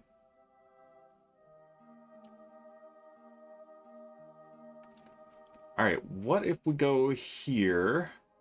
No, because that has a very large antenna on it, so I'm a little bit surprised that that is not relaying the signal adequately. Now, this doesn't have huge antennas, but it does have antennas, and it has 3 of them. It has 4 if you count the probe core. Antenna rating 5K, 500K, so those should add up. But yet we have no probe control. So maybe what we do is launch a huge communications satellite. Let's do that. That'll be fun. Let's go to the Space Center. Let's see if we can regain control, contact with this satellite by launching a massive ComSat. We haven't launched a ComSat in a while. We've got our geostationary constellation up. And that has been serving us very well until right now. This is the first time that we haven't had contact with a probe, and it hasn't been because we forgot to, deploy the solar panels or something. So that's interesting. That's brand new. All right, so let's go into the vehicle assembly building and let's design a new satellite. This will be a pretty simple one. And in fact, hold on. Let's look at the contract. So let's see if there's a satellite contract. And if we can complete that contract and meet this goal at the same time, then we'll be double dipping, and that'll be fantastic. So, mission control. New orbital station around Kerbal. I'm not really interested in that. Rescue, reposition ScanSat, and an adjusted orbit of Minimus. Meh. Turn a sample from a comet. That's fun. Sadly, no. We do not. No contracts that we can double dip on for this. So instead, we're just going to do this for ourselves. And we can call this what? We were calling the other ones Kerbocom, I think. Something super creative like that. So we can call this Kerbocom 3 or something. All right, so Probodobodyne Hex core. To start, let's put some batteries on it. What about big batteries? They're a little too big. But these are nice. Let's put them on both sides like that. And now, communications, right there. So that's the RA2 relay antenna, and that has a 22.4 gigameter range. This one has a 61.2 gigameter range, and this is what's on the. This is why I'm surprised that we don't have a connection. Lappy successfully rebooted, says Proton Glitch. Welcome back. Glad that worked. We're trying to do the correction burn for our Moho satellite, but we found out for the first time in this playthrough that we actually don't have a connection to it. We've had connections to distant satellites before, but for once we have an insufficient communications network. So we're going to make a brand new ComSat, and this is going to be a ridiculous one. Let's go ahead and do this. Will that not attach to the outside? Oh, that's annoying. Hold on. Will those batteries really not do that? No. Boo. Well, I can do it this way. If we do a radial attachment point, that'll work.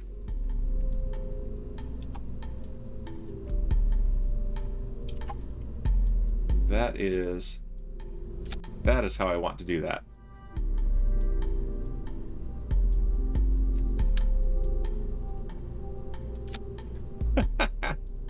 Oh, that's silly.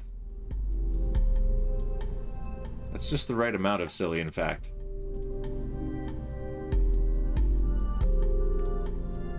Okay, that looks pretty good. And now let's add another battery down there. And let's do command and control. Let's do an advanced inline stabilizer. What are the reaction torques? 15 newtons versus 5. Let's put one of these on there. All right, so we've got reaction wheels, we've got antennas, we need solar panels now. And if we do the 1x6 solar panels, those should be pretty good.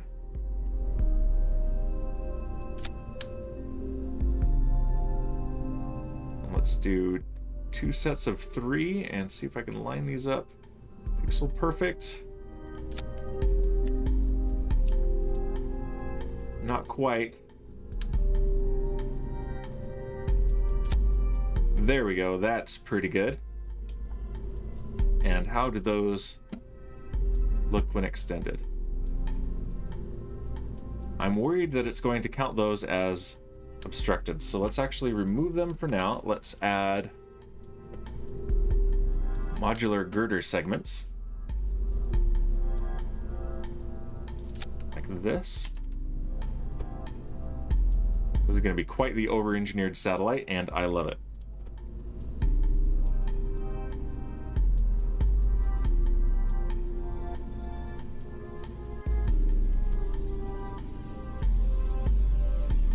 Luli, welcome. Says, hi, I'm half asleep, so gonna lurk. And redeeming the Boozenate. Thank you, Luli. I appreciate the Boozenate very much, and I appreciate you saying hello. Enjoy your lurk. And enjoy your half sleep. Excellent, thank you. All right, so now, oh, maybe we use some of these other fancy panels that I never use. We could use the Gigantor solar array. Haha, we haven't used this yet. That's a big guy. I think that's the answer right there. All right, retract. And now fuel. So let's put some of these on there. That's actually, we can go bigger than that.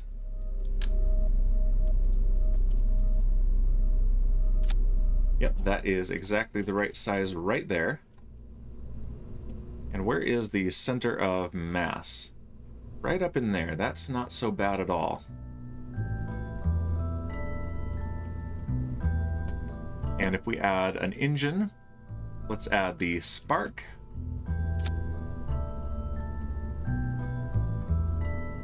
Let's see, the ISP of that is 320. We can do better with the ant.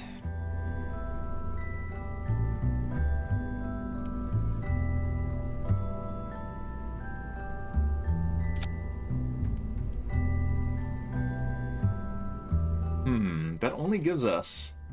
Actually, that is not better. That's worse. All right, get out of here, you. All right, we're going to add more fuel, and we're going to add the spark back on there. What's the ISP of that one? 290? Yeah, definitely worse. And that gives us 1 kilometer per second delta V for this satellite. So we can reposition it if we want. Look at this thing. Let's put these right there. So yeah, that thing will be our new ComSat. Let's call it Turbo Com. Com. I don't remember how I spelled it. 3. We'll save it, and let's add a launcher. Let's add the Arcus 2, our main workhorse. Just like that, excellent. And we want to shorten the fairing a little bit. Actually, we need to do more than shorten it. We need to widen it as well.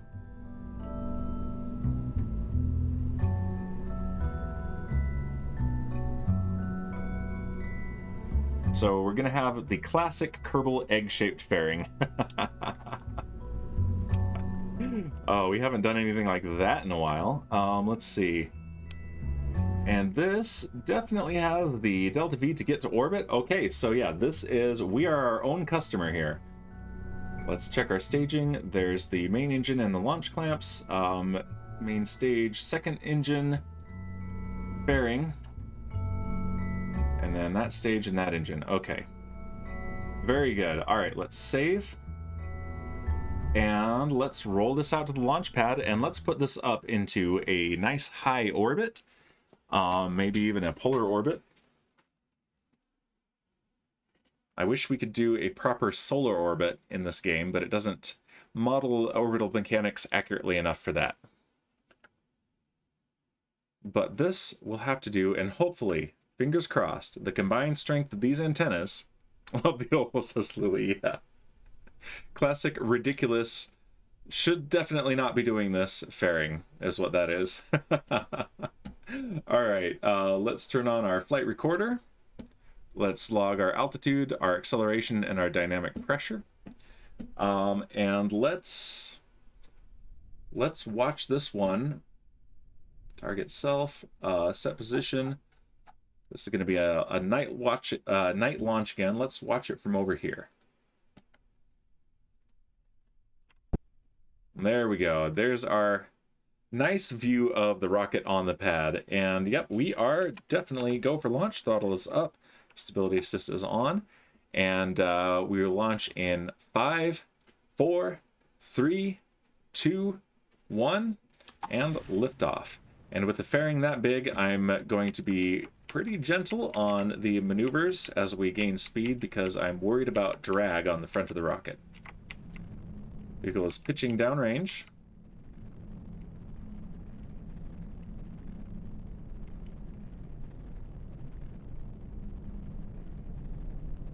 I'm gonna watch my angle of attack for sure. That's already starting to fight me a little. Let's just point prograde and let the computer take care of it until we get into thinner atmosphere.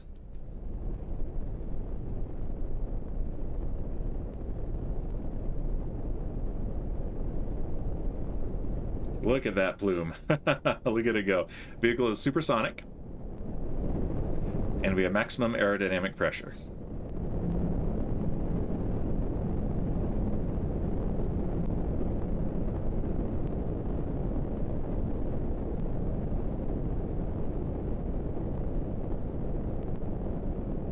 Stresses on the vehicle are slowly being reduced now.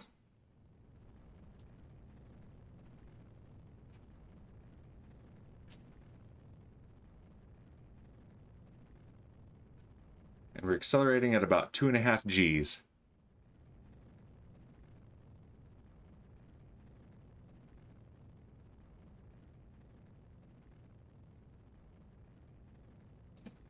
All right, I'm gonna maintain this pitch for now, a 30-degree pitch. And we're coming up on main engine cutoff.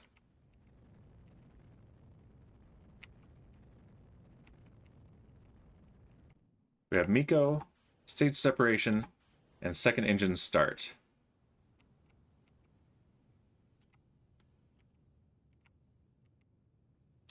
And fairing is deployed.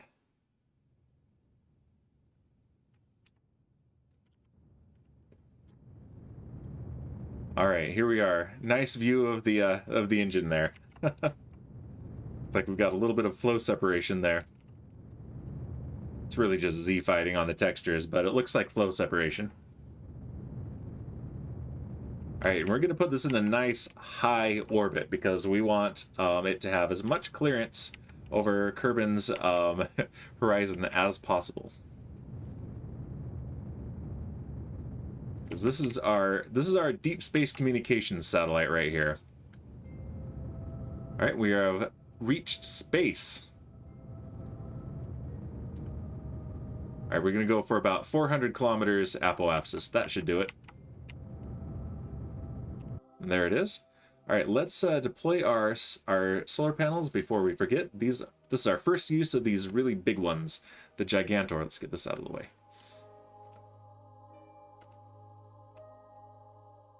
And yeah, I know it's dark. All right, we have 10 minutes to our apoapsis. Let's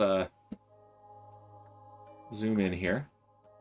And let's warp to there. And good, our electric charge is staying up. That means our solar panels are doing their job. Look at those guys. Those are huge. There's no kill like overkill, that's what I say. Alright, and hopefully this gets us communications back with our MOHO probe, and even if it doesn't, this will definitely serve us well in the future. Alright, here we are coming up on our apoapsis. Alright, starting the engine again.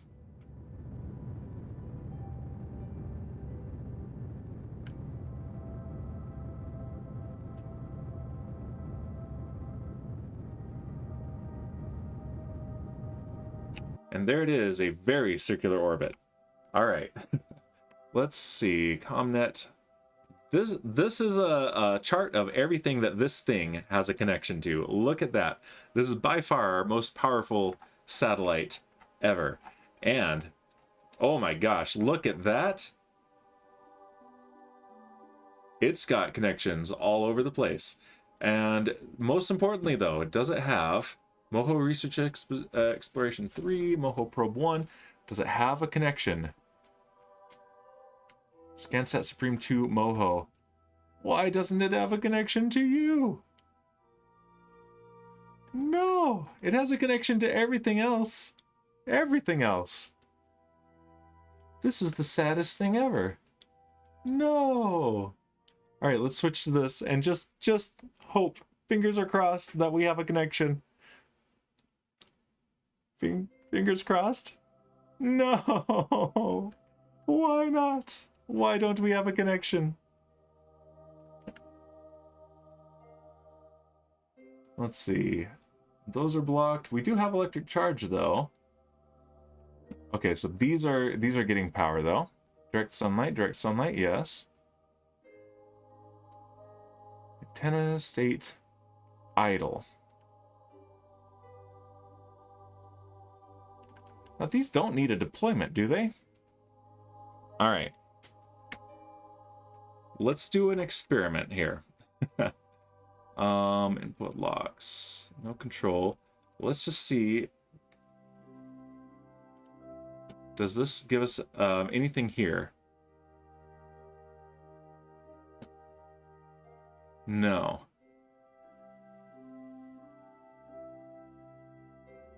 Boo. Yeah, I guess these just are not enough.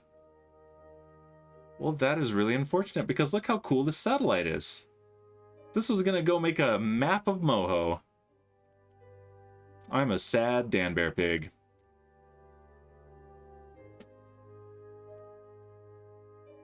Yeah, can't do any scans of MOHO with this. This is just space junk at this point. Boo. Well, okay, let's see what is our next event coming up is our Drez transfer window. Now, Drez is the only thing that we have successfully landed on that is outside of Kerbal and its moons. So we'll probably be sending another one of these, but we're going to learn our lesson here, and apparently these are not enough. It's not in hibernation mode, so that's not it, and that's not unlocking anything.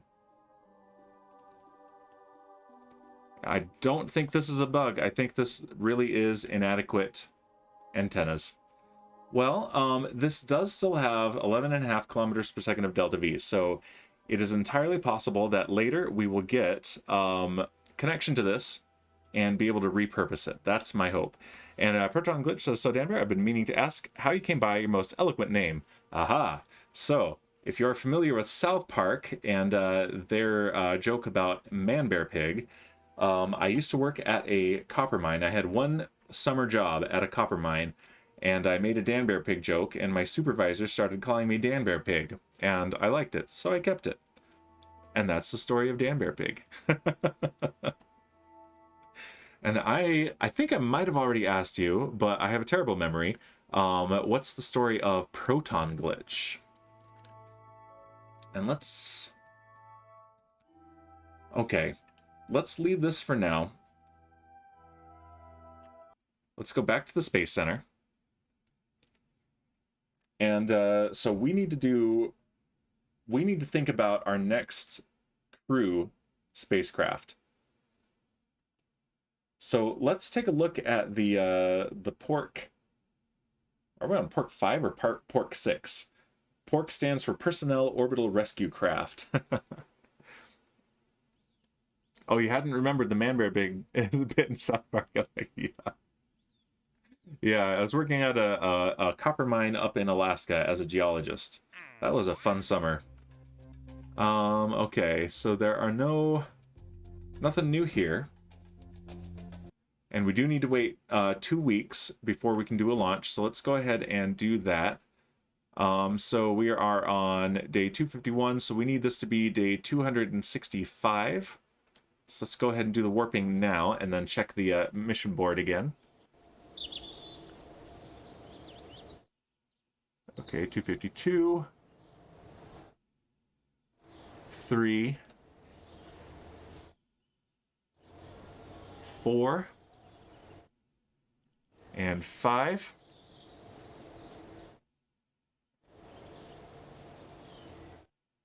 Seven.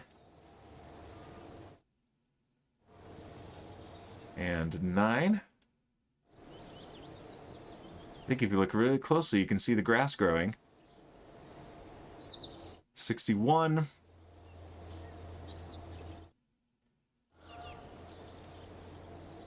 And 63. All right, 2 more days, and then we will have met our self-imposed rule of time between launches for refurbishment of the launch pad and building of our next rocket. All right, yeah, day 265. Perfect. And the other purpose of this is to move the clock forward so that we actually make progress on our interplanetary missions. And let's check this again. Space around Eve. We are going to Eve. Science data from space around Kerbal, that's really easy. Science data from the surface of Dres. We have something landed on Dres. Detect 2 comets. Okay, that gives us some passive income and some passive science. Let's go ahead and take that. In fact, with all that time passed, we might have actually discovered our 12 asteroids threatening Kerbal. But let's also... Science data from space around Dres. Let's accept that. It pays decently and gives us a tiny bit of science. And from space around Kerbal, also, it pays just a tiny bit, but it gives us a little bit of science. Every tiny bit helps. So let's go ahead and really quickly do those. All we need to do... All we need to do is go up to our space station and report any science whatsoever. A crew report will do. Let's see. Let's clean this up. We have so much in orbit. Arcadia Station. Let's fly that. And I definitely need some water, so here we go.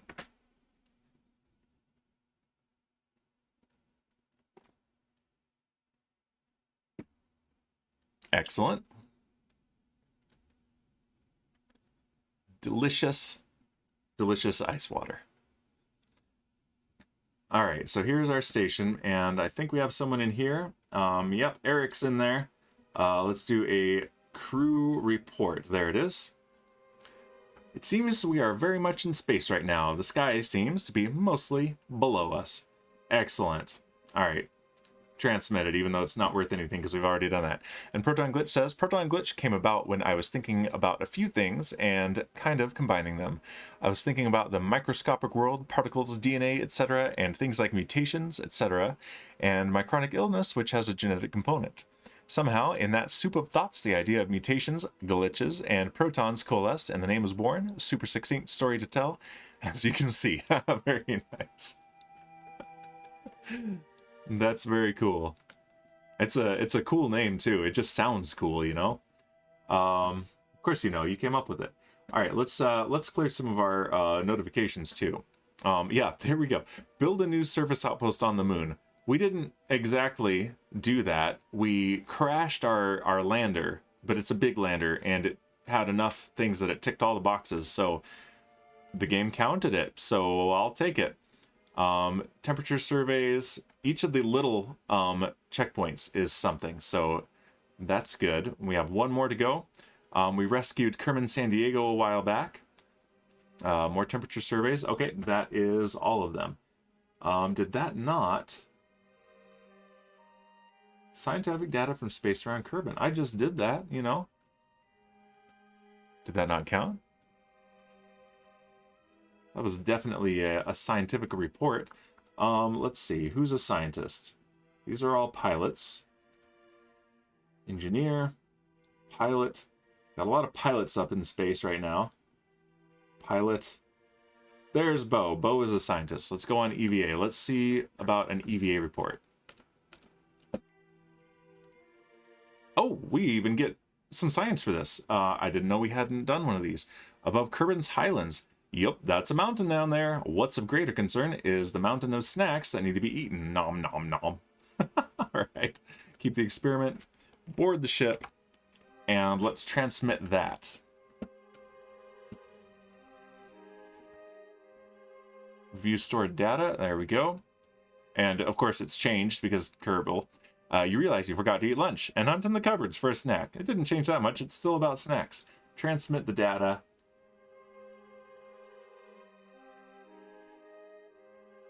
What? I think this is bugged. Transmit or recover scientific data from space around Kerbal. That was scientific data. Okay. How about, do we have any experiments aboard? I don't think we do.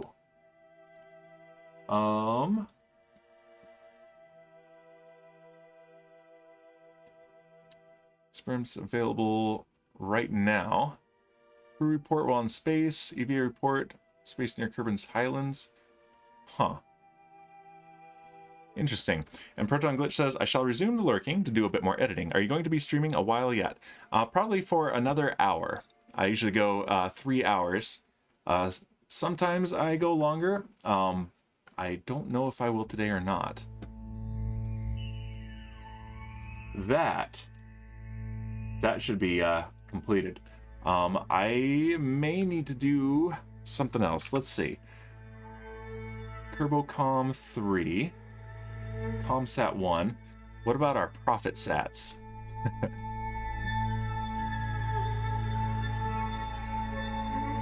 What's on this one? Return before then for sure. Yeah, no worries, no obligations. It's cool to have you here though. And again, I hope the editing is going well. All right, what about this? We are in space around Kerbal, and we have not done this mystery goo experiment. Let's do that. We are not going to get any data from this, but let's see. You poke the goo. No, I don't. There's no one here. And someone gets stuck to your finger. What finger? This is an unmanned vessel. You quickly rub it off on your spacesuit. Glad you don't have to clean up at the end of this mission. I don't, because this mission's not coming home. All right, let's transmit the data, and let's see. Does that count? Because if this doesn't count, all right. Hold on. Yeah. Okay, transmit or recover scientific data from space around Kerbal. That, I believe, is glitched. So probably going to go and complete that one from the debug menu. Let's see. Recover. We're mapping 12 asteroids still, and we're also mapping 2 comets. Scientific data from the surface of Minmus and from the surface of Drez are 2 missions that we need to do. So let's go to Minmus first, since that's closer. And let's see, what have we got on the surface? We have PIGLET 2. Let's drive PIGLET 2 and let's send some science data back. Hopefully this one isn't bugged too, because that we definitely satisfied that contract. but it did not give us credit. And of course, this is a game that is well known for having absolutely zero bugs whatsoever. All right, as you can see, this is an exact copy of the one that we that is much more scuffed up on on the moon. All right, let's observe mystery goo here as well. And yeah, we'll get a little bit of science from this as well. Cool. The goo starts to bounce slowly from top to bottom. Nice. All right, transmit data. And done. We got some science, and that time it did count it. Okay, good. So we got 68,000 space monies, spaceos, and 3 science. Good. Glad that one worked. Let's see. Let's now go to our lander on Drez. Oh, that was Drez. Gilly, Kerbal, Duna, Ike, Drez. There we go. Yeah, there's our satellite. Let's turn on landers. There it is. And this is probably on its side because we enabled the new ground scatter with the collisions. So hopefully it's okay. We're going to find out. Because there's probably a rock where it landed where there wasn't when we did the landing.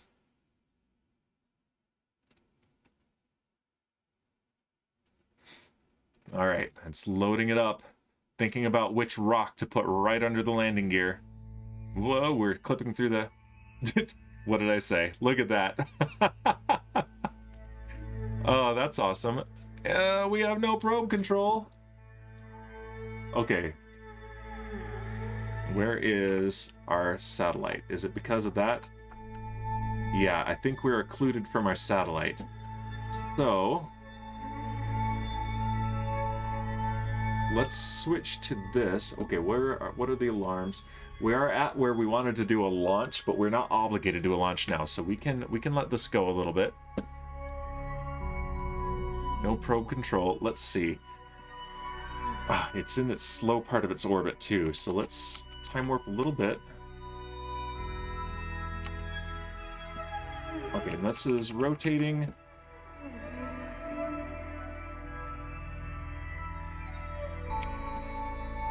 And now it's nighttime, of course. We have scientific experiments on this. Our antenna is deployed, so it's not that. Let's switch to this. And let's see if we can get a connection. We're having a surprising number of connection issues between spacecraft today. That's not really something that has been a big problem for us in the past. All right, this has a connection to Kerbal. It's a very weak connection, but it is a connection. All right.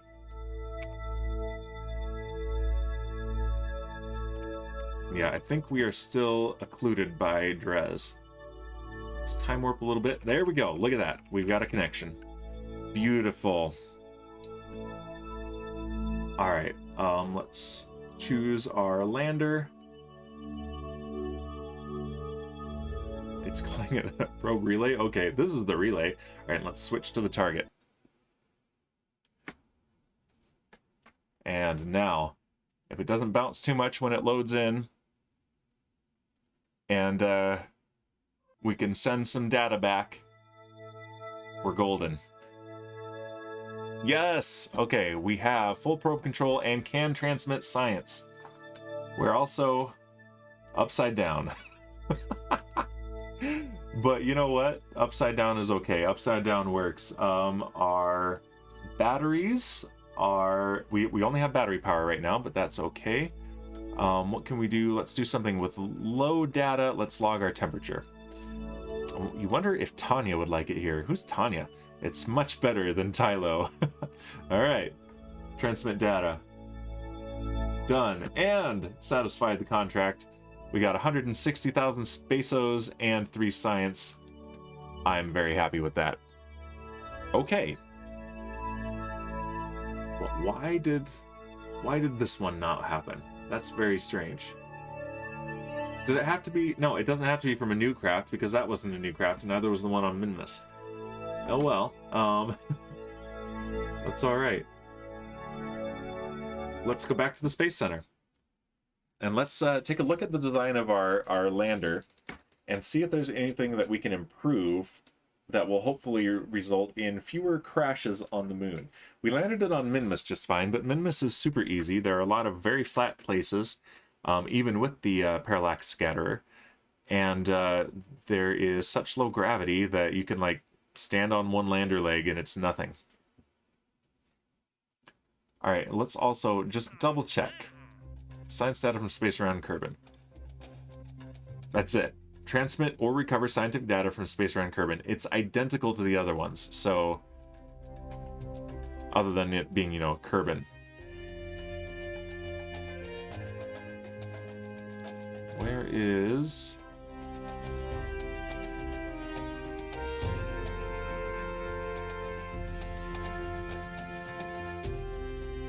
Here's the one that is completed, and it's exactly the same. Yeah, I think we're going to go ahead and use the debug menu to complete that, because that, as you can see, we did exactly that. And we even double checked that maybe a crew report isn't enough. We sent a mystery goo. We got scientific data, actual data back from it. So that is definitely. Let's go in here to contracts, active. And so these are our current contracts. Science data from space around Kerbal, complete. Because we definitely did it. We saw it happen. All right, let's see. What have we got? Science data from space around Eve. Yeah. Observational surveys of Minmus. Let's not worry about that. I don't really care about it. Surveys of the moon near Munchie Kerman. EVA report on the surface to find observational inconsistencies. Nah, that's where we've crashed. Let's not worry about that. We're good. We're good on all of this.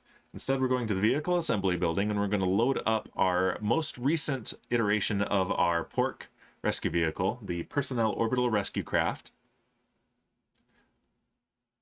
And I'm going to take a drink of my water as well.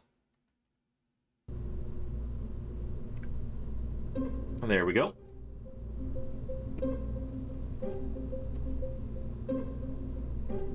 All right. Yeah, port 5, that's what we were on. And let's take the launcher off. And, okay, so what can we do about this?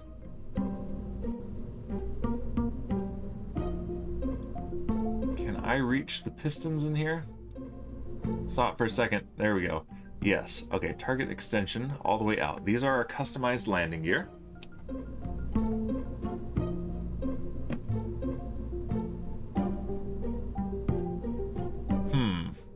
And these landing gear have done all right. They do want a very wide platform though, but that is so this thing doesn't topple over. But then when you land on a field of boulders on a steep slope, what you gonna do? So maybe the issue isn't really my design, it's my landing skills. That's probably what it is. We gotta admit this. Let's see, our thrust to rate ratio on the moon is at minimum 2.9, which is really good. At maximum it's 5.24. I wonder, can I make the landing base even wider? Should I make the landing base even wider? I don't think I should. But I'm gonna try anyway.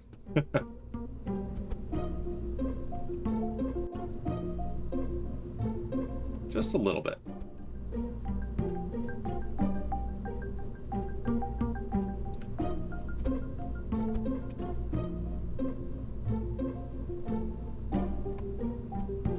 And then if we bring those back in,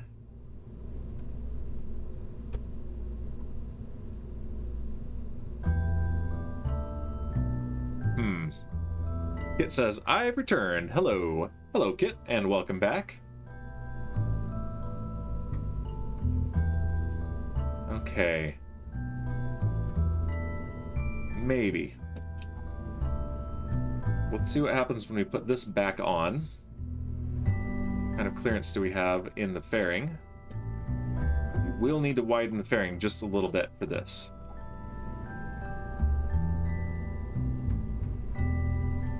Okay.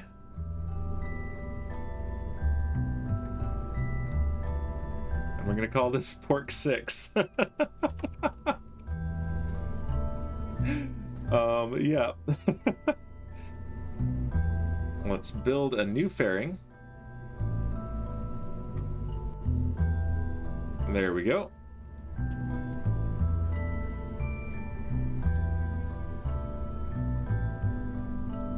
And yeah, we're gonna send up a new claw as well, so that will be fine. All right, let's save. Let's double check the staging. All right, main engine, launch clamps, solid boosters, very good. And then the boosters separate in pairs, and then we release the main stage. Second engine, fairing, and then we detach this. That is a launch clamp, I believe, or the docking port, I believe. Yep, okay, good. And then our 6 atomic motors. Okay, we are good to go. Let's remove any crew, because I know... Oh, nope, nobody decided to go in there. Good. All right. And let's double check our action groups as well, so that I am familiar. All right, action group 1 does the solar panels, 2 is the antenna, 3 is the ladders, and 4 is the lock on the landing gear. So this locks and unlocks the landing gear. The gear one.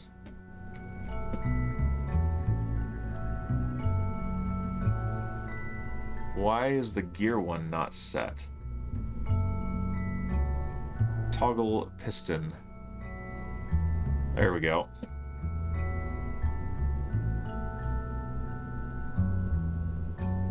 Okay, and let's see.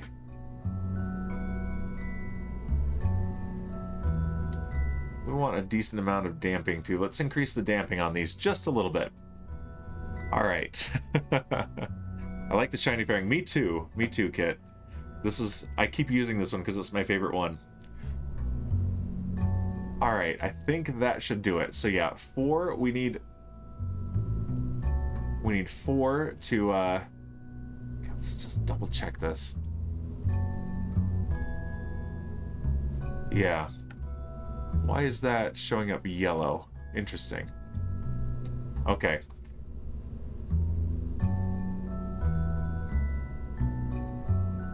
And we want them to start locked. Okay, there we go. So the landing gear are locked. We need to remember to unlock them before we toggle them, and then lock them again when they're done toggling. So let's save and let's launch. This is this is our new spaceship. It's the same as the other one with a slight edit to where the landing gear are sitting. Hopefully that's good. There's a chance it's not.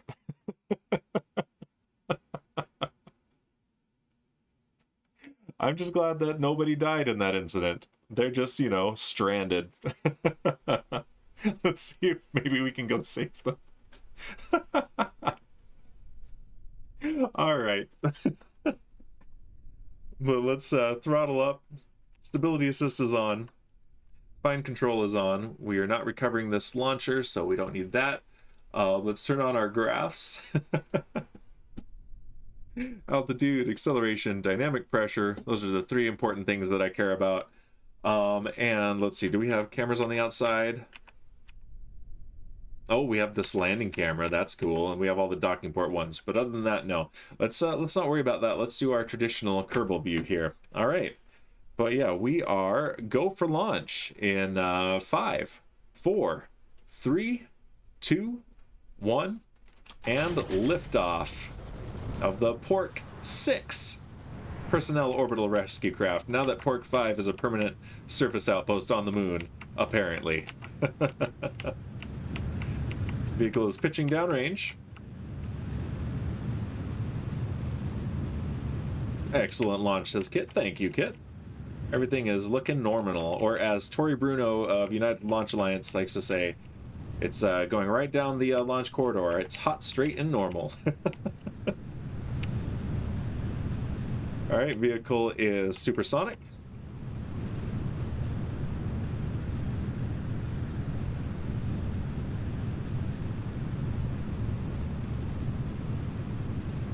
And we have maximum aerodynamic pressure.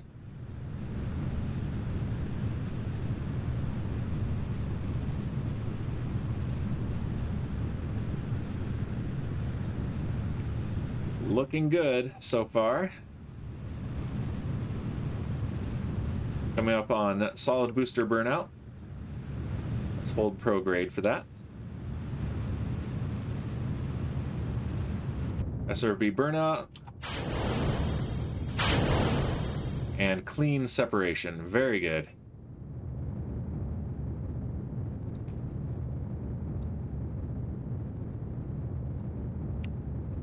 All right, we're gonna pitch down a little bit here. We're headed to the space station first. All right, let's cut the engine. So I was not aggressive enough on the turn, but that is okay. Kit says, yeah, beautiful careers. Kit says the acceleration looks like a cardiogram. Yeah, a little bit. Yes. All right, and start the engine again. There we go. Let's pull down our apoapsis a little bit. And we're in space. Oh, flatline. Clear! All right, main engine cut off, stage separation, and second engine start. And yes, I know fairing could have been deployed a lot earlier, but let's deploy it now. And there it goes. You saved him, Doctor. Yeah, I'm an excellent rocket surgeon. Everybody says so.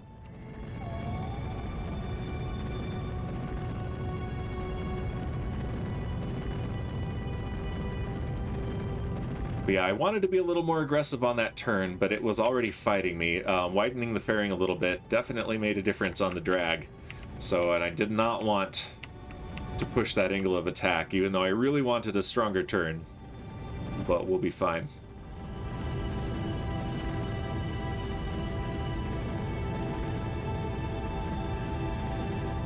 All right, we can actually, I like this little bump right here in the acceleration graph that happens when I ditch the fairing and lose a little bit of mass.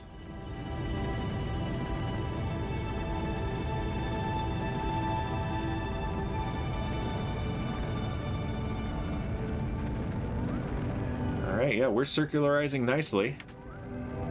Let's go ahead and double time the game.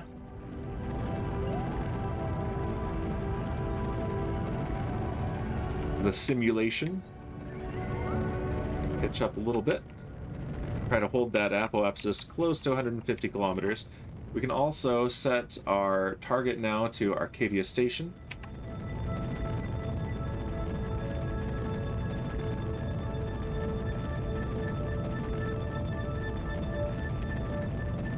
Alright, I'm going to cut the engine, and we're going to time warp to our apoapsis, and then do another burn to circularize.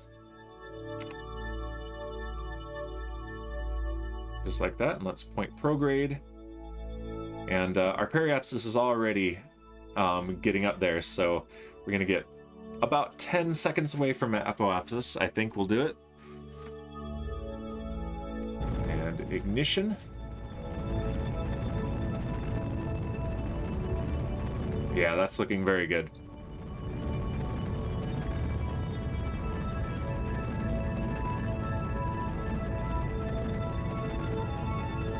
We have an orbit.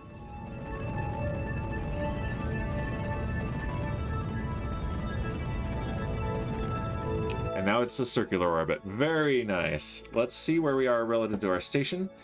That's the old one. That's the one of the final broken pieces that we need to get rid of the old one. There's Arcadia Station. It's going to catch up with us. Very good. So what we need to do is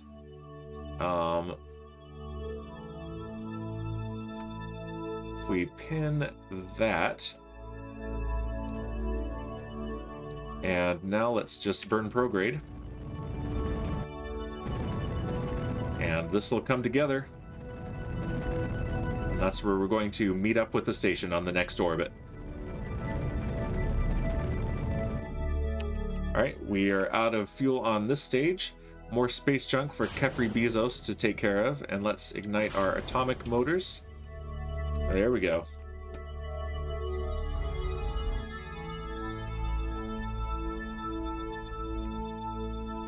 Alright, that is pretty good. So we're going to meet up with the station in 40 minutes. Let's come around to right here. Let's go to target mode.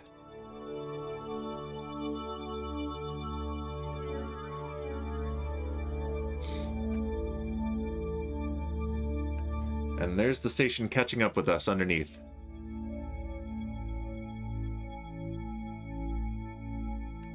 Let's go out of map mode and let's look down at the target.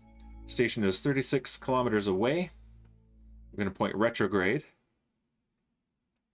And let's deploy our solar panels as well. Oh yeah, that's the one that we force completed because it was bugged.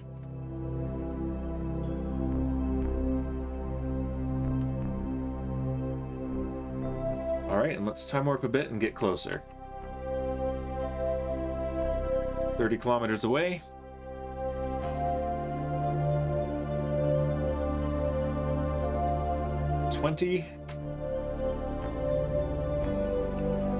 Alright. Now we're going to point right over here and see if we can push the retrograde marker at the anti-target marker.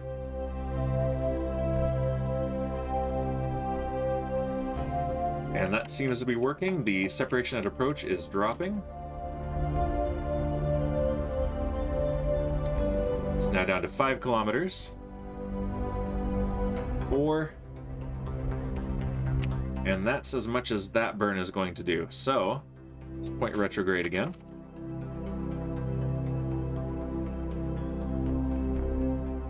There are an awful lot of city lights.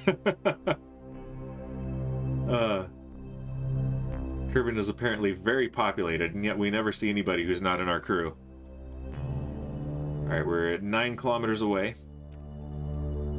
Alright, we can make another adjustment now, so we see where this is drifting.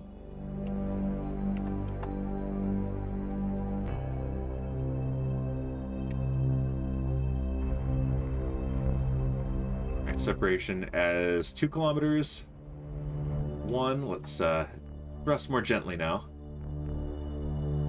600 meters.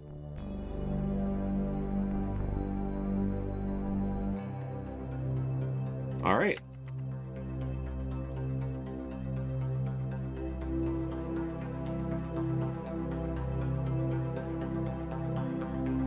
So I think we should put someone on board.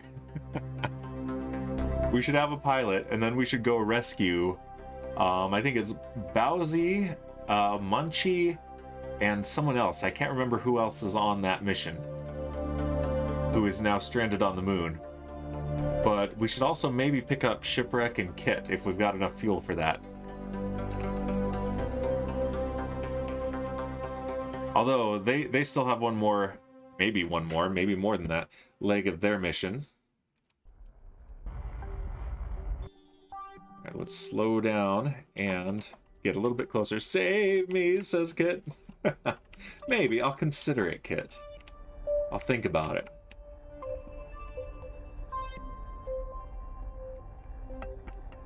I also have not forgotten that I did promise a long time ago, months ago, I did promise Shipwreck that he and Burke could be a crew together on the moon. So, or, you know, wherever. He didn't specify where. He just wanted to be assigned to the same place as Burke. And I haven't done it yet. Alright, here we are at Arcadia Station.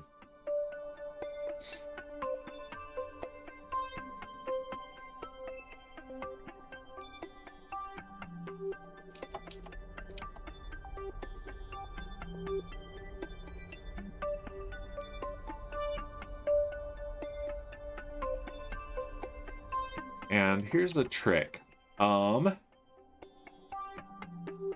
I'm gonna have to grab this somewhere because I can't dock. I mean, I guess I could grab the station, but that doesn't seem right, does it? Grabbing the station with the claw? So what I could do is drop it off right here, and when I come back with the space forklift, we can pick it up. So let's do that. Let's undock that. We don't need it. Let's control from here. Actually, let's Work 6 probe. Let's rename this. Let's make sure it has a sensible name. I think I have to get right in here. There we go. Rename vessel. Claw. Accept. There we go. Alright, control from here, and activate camera. We are going to be using that to grab... we have 2 rescue contracts that are still unfulfilled. They're both redeemed by PIGLET. And at least one of them, I think both of them, require that we retrieve the vessel as well. So we're going to need the claw for that.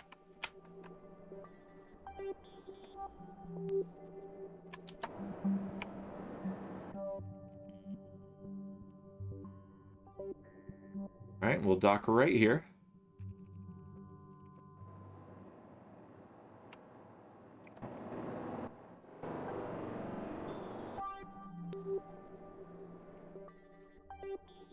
Let's get lined up.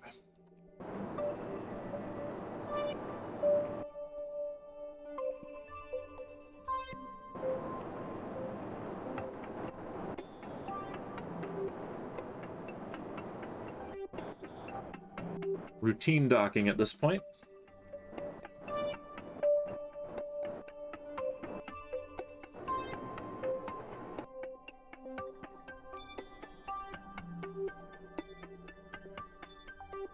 I do kind of want to get a throttle and joystick for doing stuff like this. I think that would be a lot of fun. We haven't done any planes yet either. Come on, let's make contact here. Planes are yet another thing in Kerbal that are super buggy. There we go. Did it. Okay. There we go. It's like nothing happened. Look at that. Everything is just fine. Nothing got exploded. This is the same rescue craft. I don't know what you guys are talking about. I don't remember seeing anything happen. But let's see. Let's put...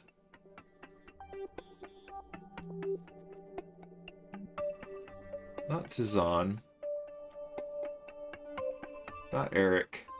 Pee-wee. Let's put Pee-wee. Let's do Pee-wee. Where are you, Pee-wee?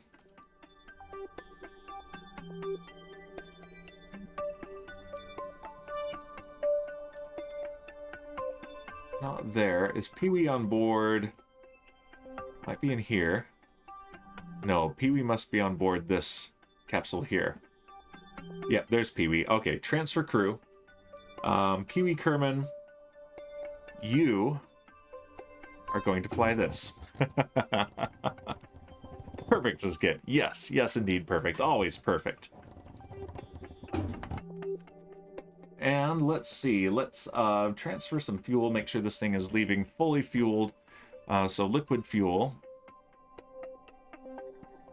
Let's see, what is this? This is Mark III liquid fuel fuselage, as I like to call it, liquid fuselage. That one, there we go. And out.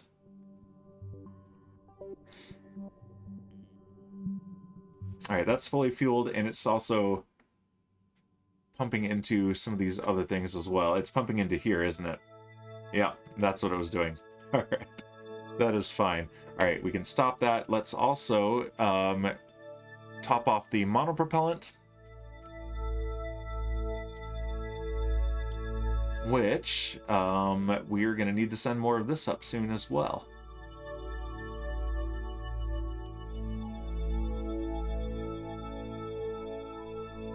Oh yeah, we're going to need to send some more of that soon. Okay. We're good to go. topped off. We have a pilot. We're not going to do any other crew. We're just going to risk one pilot, and it's going to be Pee Wee Kerman. Surely nothing can go wrong. Undock. Oh yeah, there's the claw.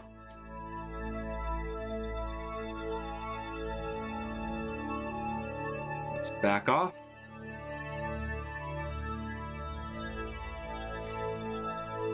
And let's set the moon as our target.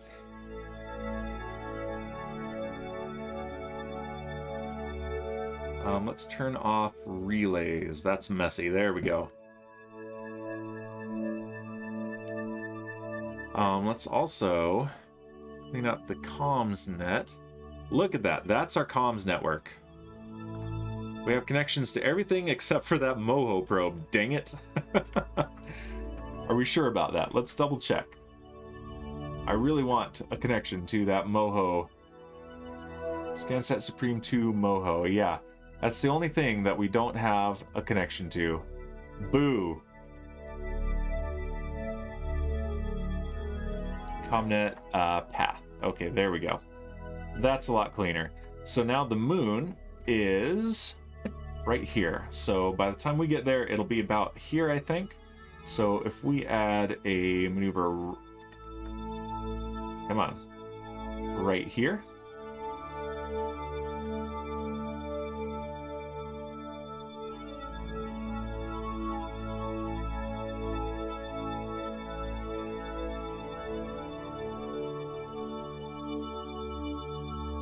All right, and we can actually leave a little bit later than that.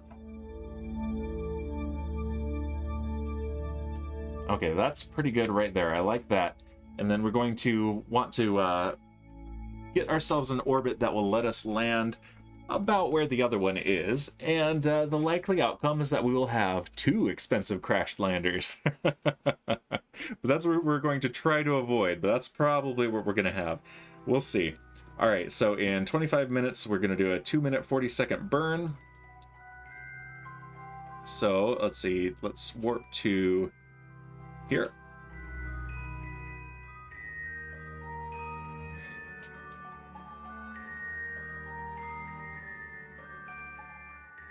I'm having just a little bit of a stretch. There we go.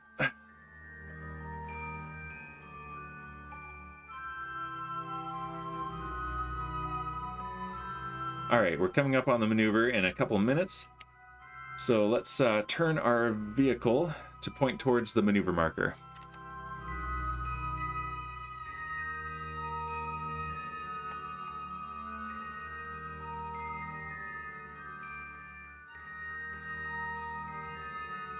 There it is. And just a touch of time warp.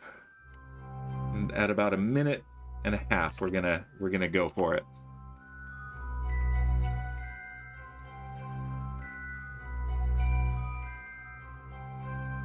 All right, in 5, 4, 3, 2, 1, ignition. Abort, says Kit. Uh-oh, it's too late. Hold, hold, hold.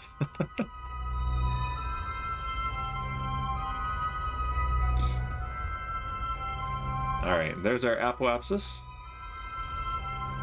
And we can speed this one up as well.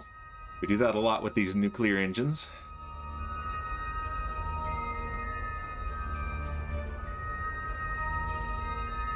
Let's clean this up a little bit more. Yeah, there is an awful lot being rendered there. I'm thinking about deorbiting some of our old satellites too, to clean up this map view, and also to reduce the size of the save file, slightly improve the performance of the game. It won't be very noticeable, but it'll be something. But a lot of that's going to be Kefri Bezos' job.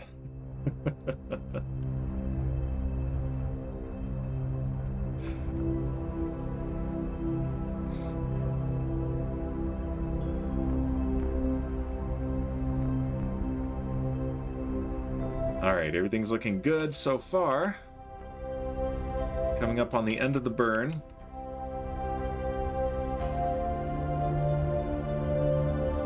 Let's go back to real time. We have less than 100 meters per second remaining on this burn.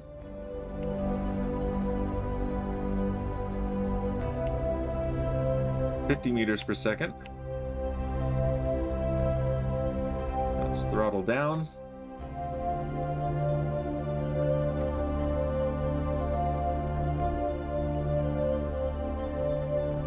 And there's our moon encounter right there. So let's just, let's accept that one. It's a very high periapsis, but that's fine. That will give us a very cheap inclination change if we want it, and we are going to want it. I'm certain of it. So, and that's coming up in 1 day. Where's our next alarm? It's our Dres transfer window. So yeah, we're going to do the Dres and Elu launches next week, I think. So this is going to be the last thing that we do today. Well, probably. We'll see. We got 15 minutes left. Why don't I have my... Oh, come on. This game cheats me. Cheated me out of that encounter. I had one. There we go. So now we have to do this burn. That's annoying. Stinking game. All right, let's do a burn. Radial out.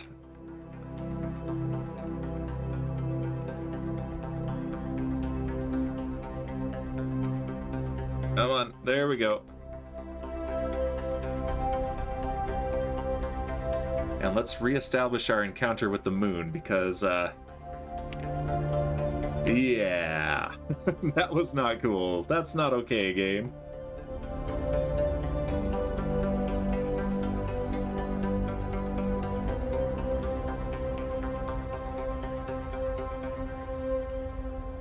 All right, there we go. That's coming up in 12 minutes. Let's watch it lie to us again and just take this away. Oh good, it didn't. All right, let's do regular physics mode time warp. Though impatient Dan here.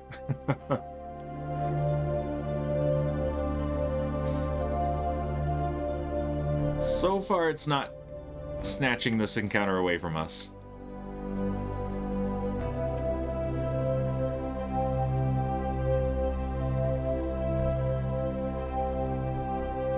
All right, in 20 seconds, we will be in the moon's sphere of influence. There we go. And now it can't take it away from us. Okay, so here is our periapsis. Let's warp there and burn retrograde and get our circular orbit.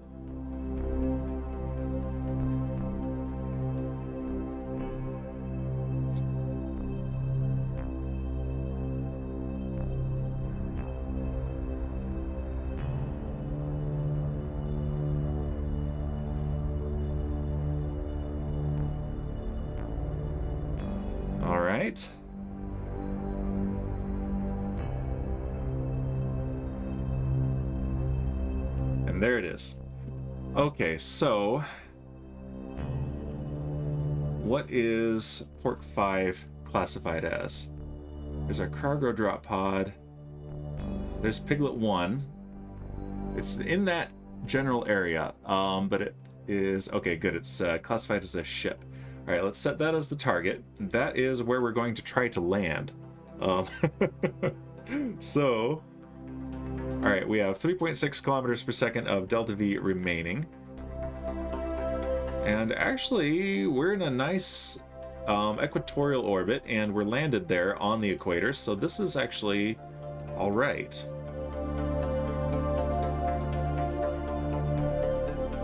Okay.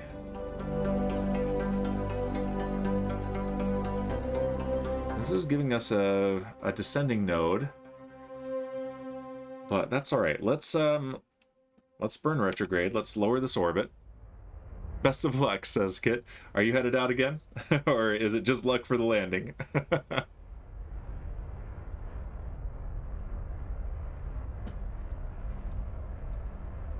We don't want luck. We want skill. Dang it!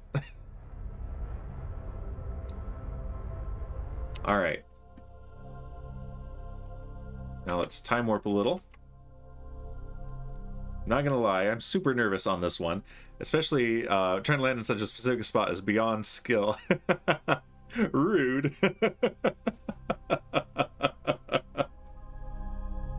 Maybe.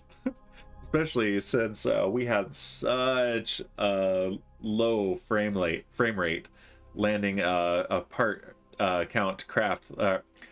Words, Dan. What are words anyway? Landing a craft with this high a part count, and calculating all of the potential collisions with the terrain scatter. So that was a whole thing. So let's slow this down. Let's, of course, it always goes right to the sun first. Let's focus on the moon. And is there somewhere nice we can land? Maybe if we land right dead center in this crater right here. That's what I want. Why did it change my target to minimus? I didn't want that. Set as target, yeah.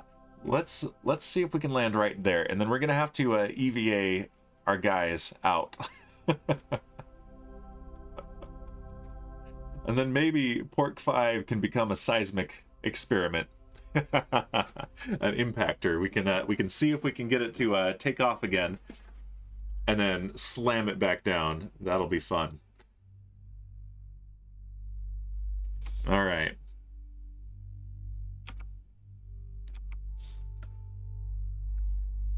So where are we? There's Pork 6. Let's time warp again.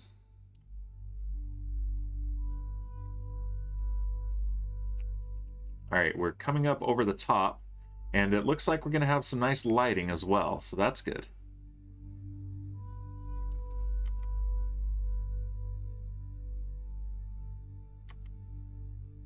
Let's go into surface mode.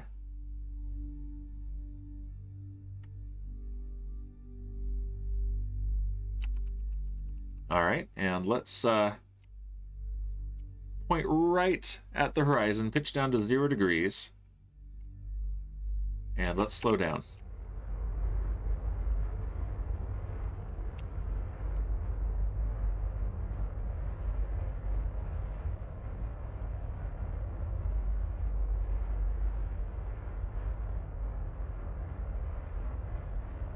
I think we're also going to need to point southward.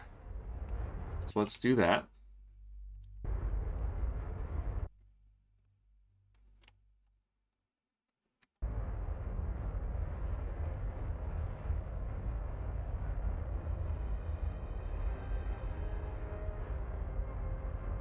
There we go. Yeah, I haven't been this nervous about a landing in a while. But I remember how that last one went.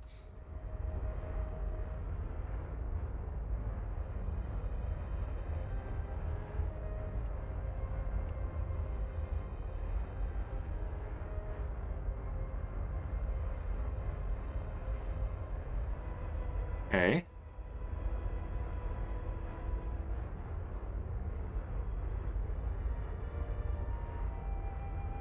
All right, I like that. Now let's point retrograde relative to the surface, and we want, we definitely want to zero out our lateral velocity relative to the surface when we are over this crater. All right, let's go ahead and time warp.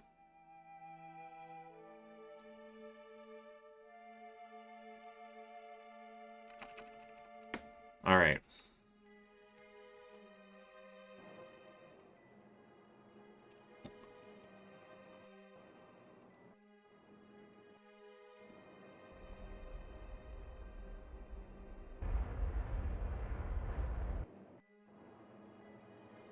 Let's point west.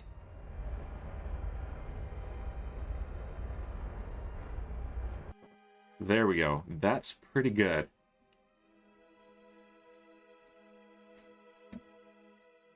Let's pull up our landing info as well, because this has a more accurate suicide burn countdown. which is just as scary as it sounds. And let's also unlock our landing gear and extend them while we're still thinking about it. And then lock them. Double check. Locked, yes. Okay, good. Let's point retrograde.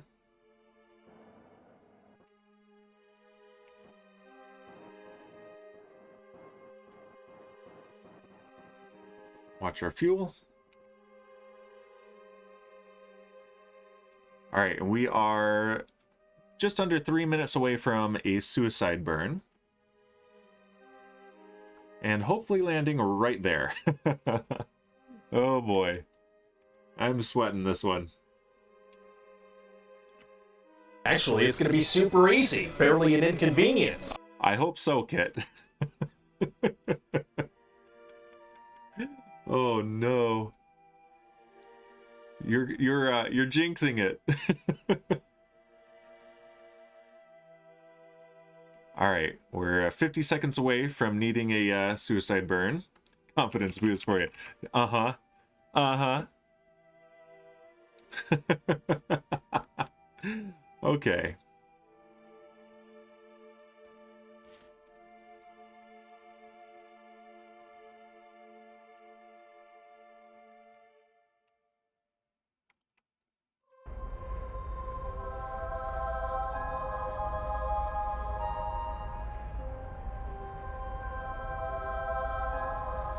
Alright, this is our landing burn.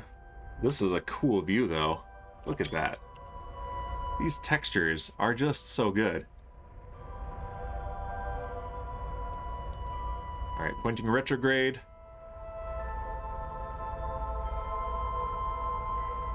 We don't have a radar reading of our slope yet. Hopefully it's, you know, low. Like, less than 6 degrees would be great. Less than 3 would be spectacular. 14, I think, is what we had before.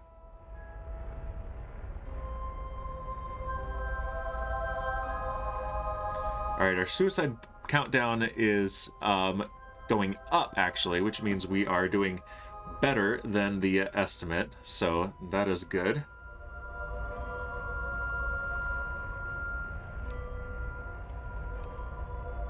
Means at some point we're going to want to throttle down a little.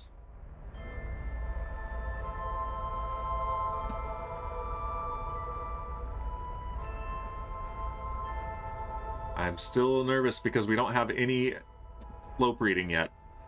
Yeah. I don't know how close. Oh, there it is. Okay, 4 degrees. That's 3 degrees.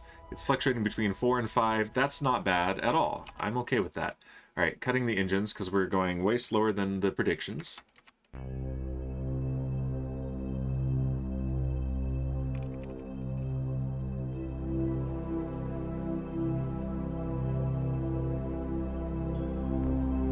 Okay.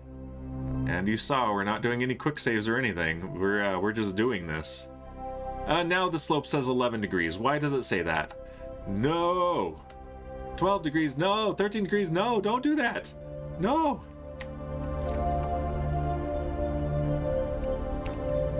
I move a little bit.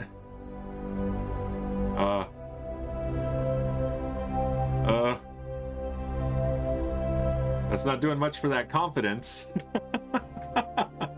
That's not what I want. Can I move?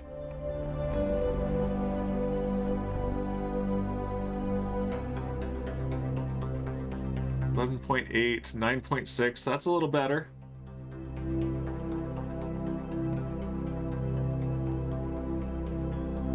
That's a cool shot. There we go. 10.3.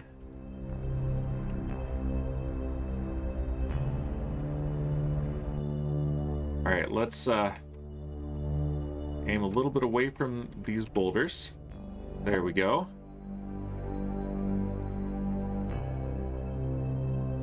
All right, we're not landing on those boulders, so that's good.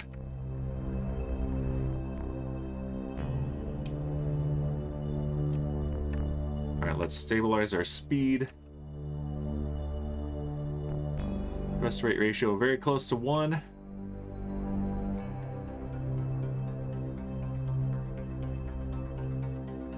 Okay, we got a bounce. Let's turn on our thrusters. Okay. We did it! Oh my goodness. Yeah, this is more slope than I was anticipating. I think what we were reading this slope here. There. That's like a 4-degree slope. Right there. But then we drifted up over this. So, but look at that. And over there, let's see. Those are our old, let's see, look at target. Where is Pork 5? Up there. Yeah. Yeah, there's Munchie Kerman right there. Okay, but yeah, this is a much better landing spot than up there. That's where we landed before. And let's see, where is... I think that's the ridge. No, that's the ridge right there where I struggled and we and crashed the rolled the rover like twice. Yeah, not terrible terrain at all. Okay, but this was cool because this was like, oh man, I would have loved to land right there or there, but this actually changes the game so much. This is the kind of stuff that they actually had to do, because Apollo 11, they had a good landing spot, but then when they got close and they knew this might happen, they got a good look at it with their eyeballs and were like, well, there's actually a lot of boulders here, we don't like it, and had to move a little bit laterally, and by a little bit I mean a lot of it, and use up quite a lot of their landing fuel to get where there was actually a good landing spot. So all right, so between streams, what I'm gonna do, I'm gonna finish up the this one, the temperature surveys. Gonna drive the Piglet Rover a little bit more. That's just a little bit of that driving is exciting on stream. Other than that, it's just tedious. So I'm gonna be catching up on my YouTube videos and Twitch streams that I watch, audiobooks, etc. All of that normal stuff while I do that. Also gonna move the other Kerbals around here. Gonna line them up down here so we can just we can put them on the on board on stream. So let's see, did I don't remember if I took a screenshot or not. Let's aim the camera down here. There we go. I like that. Let's get no, I don't like any of that, so let's not change the field of view. Let's just take that screenshot. I'm gonna tweet that. And yeah, we'll continue that next week, and we will also be launching for both Drez and Elu next week. So yeah, that'll be a lot of fun. Let's see if anyone is online that it would make sense to raid. Let's see. And the crowd goes wild. Yay! Thank you, Kit. But yeah, I'll be doing some first craft on Monday. Almost done with that that storage system. I'm gonna pull out my phone here and get a more complete list of people I'm following who are streaming right now. Let's see, and yeah, they're all Minecrafters, but let's raid SockaCraft. Sokka is on the one-shot SMP right now, so and he's a cool guy. He's been here before. Let's see, Sokka in his oh, come on, show me the thing. There we go. Okay. Nope. There we go. All right. I'm getting graphical glitches in OBS. There we go. But yeah, we're gonna start the raid. Here is the raid message right there. And copy the whole thing if you're subscribed, just the part in between the totem part if you are not. And I'll see you guys on Monday for some first craft, on Wednesday for some more Hard Space Shipbreaker, and next week for those 2 launches. And we'll see you then. Goodbye!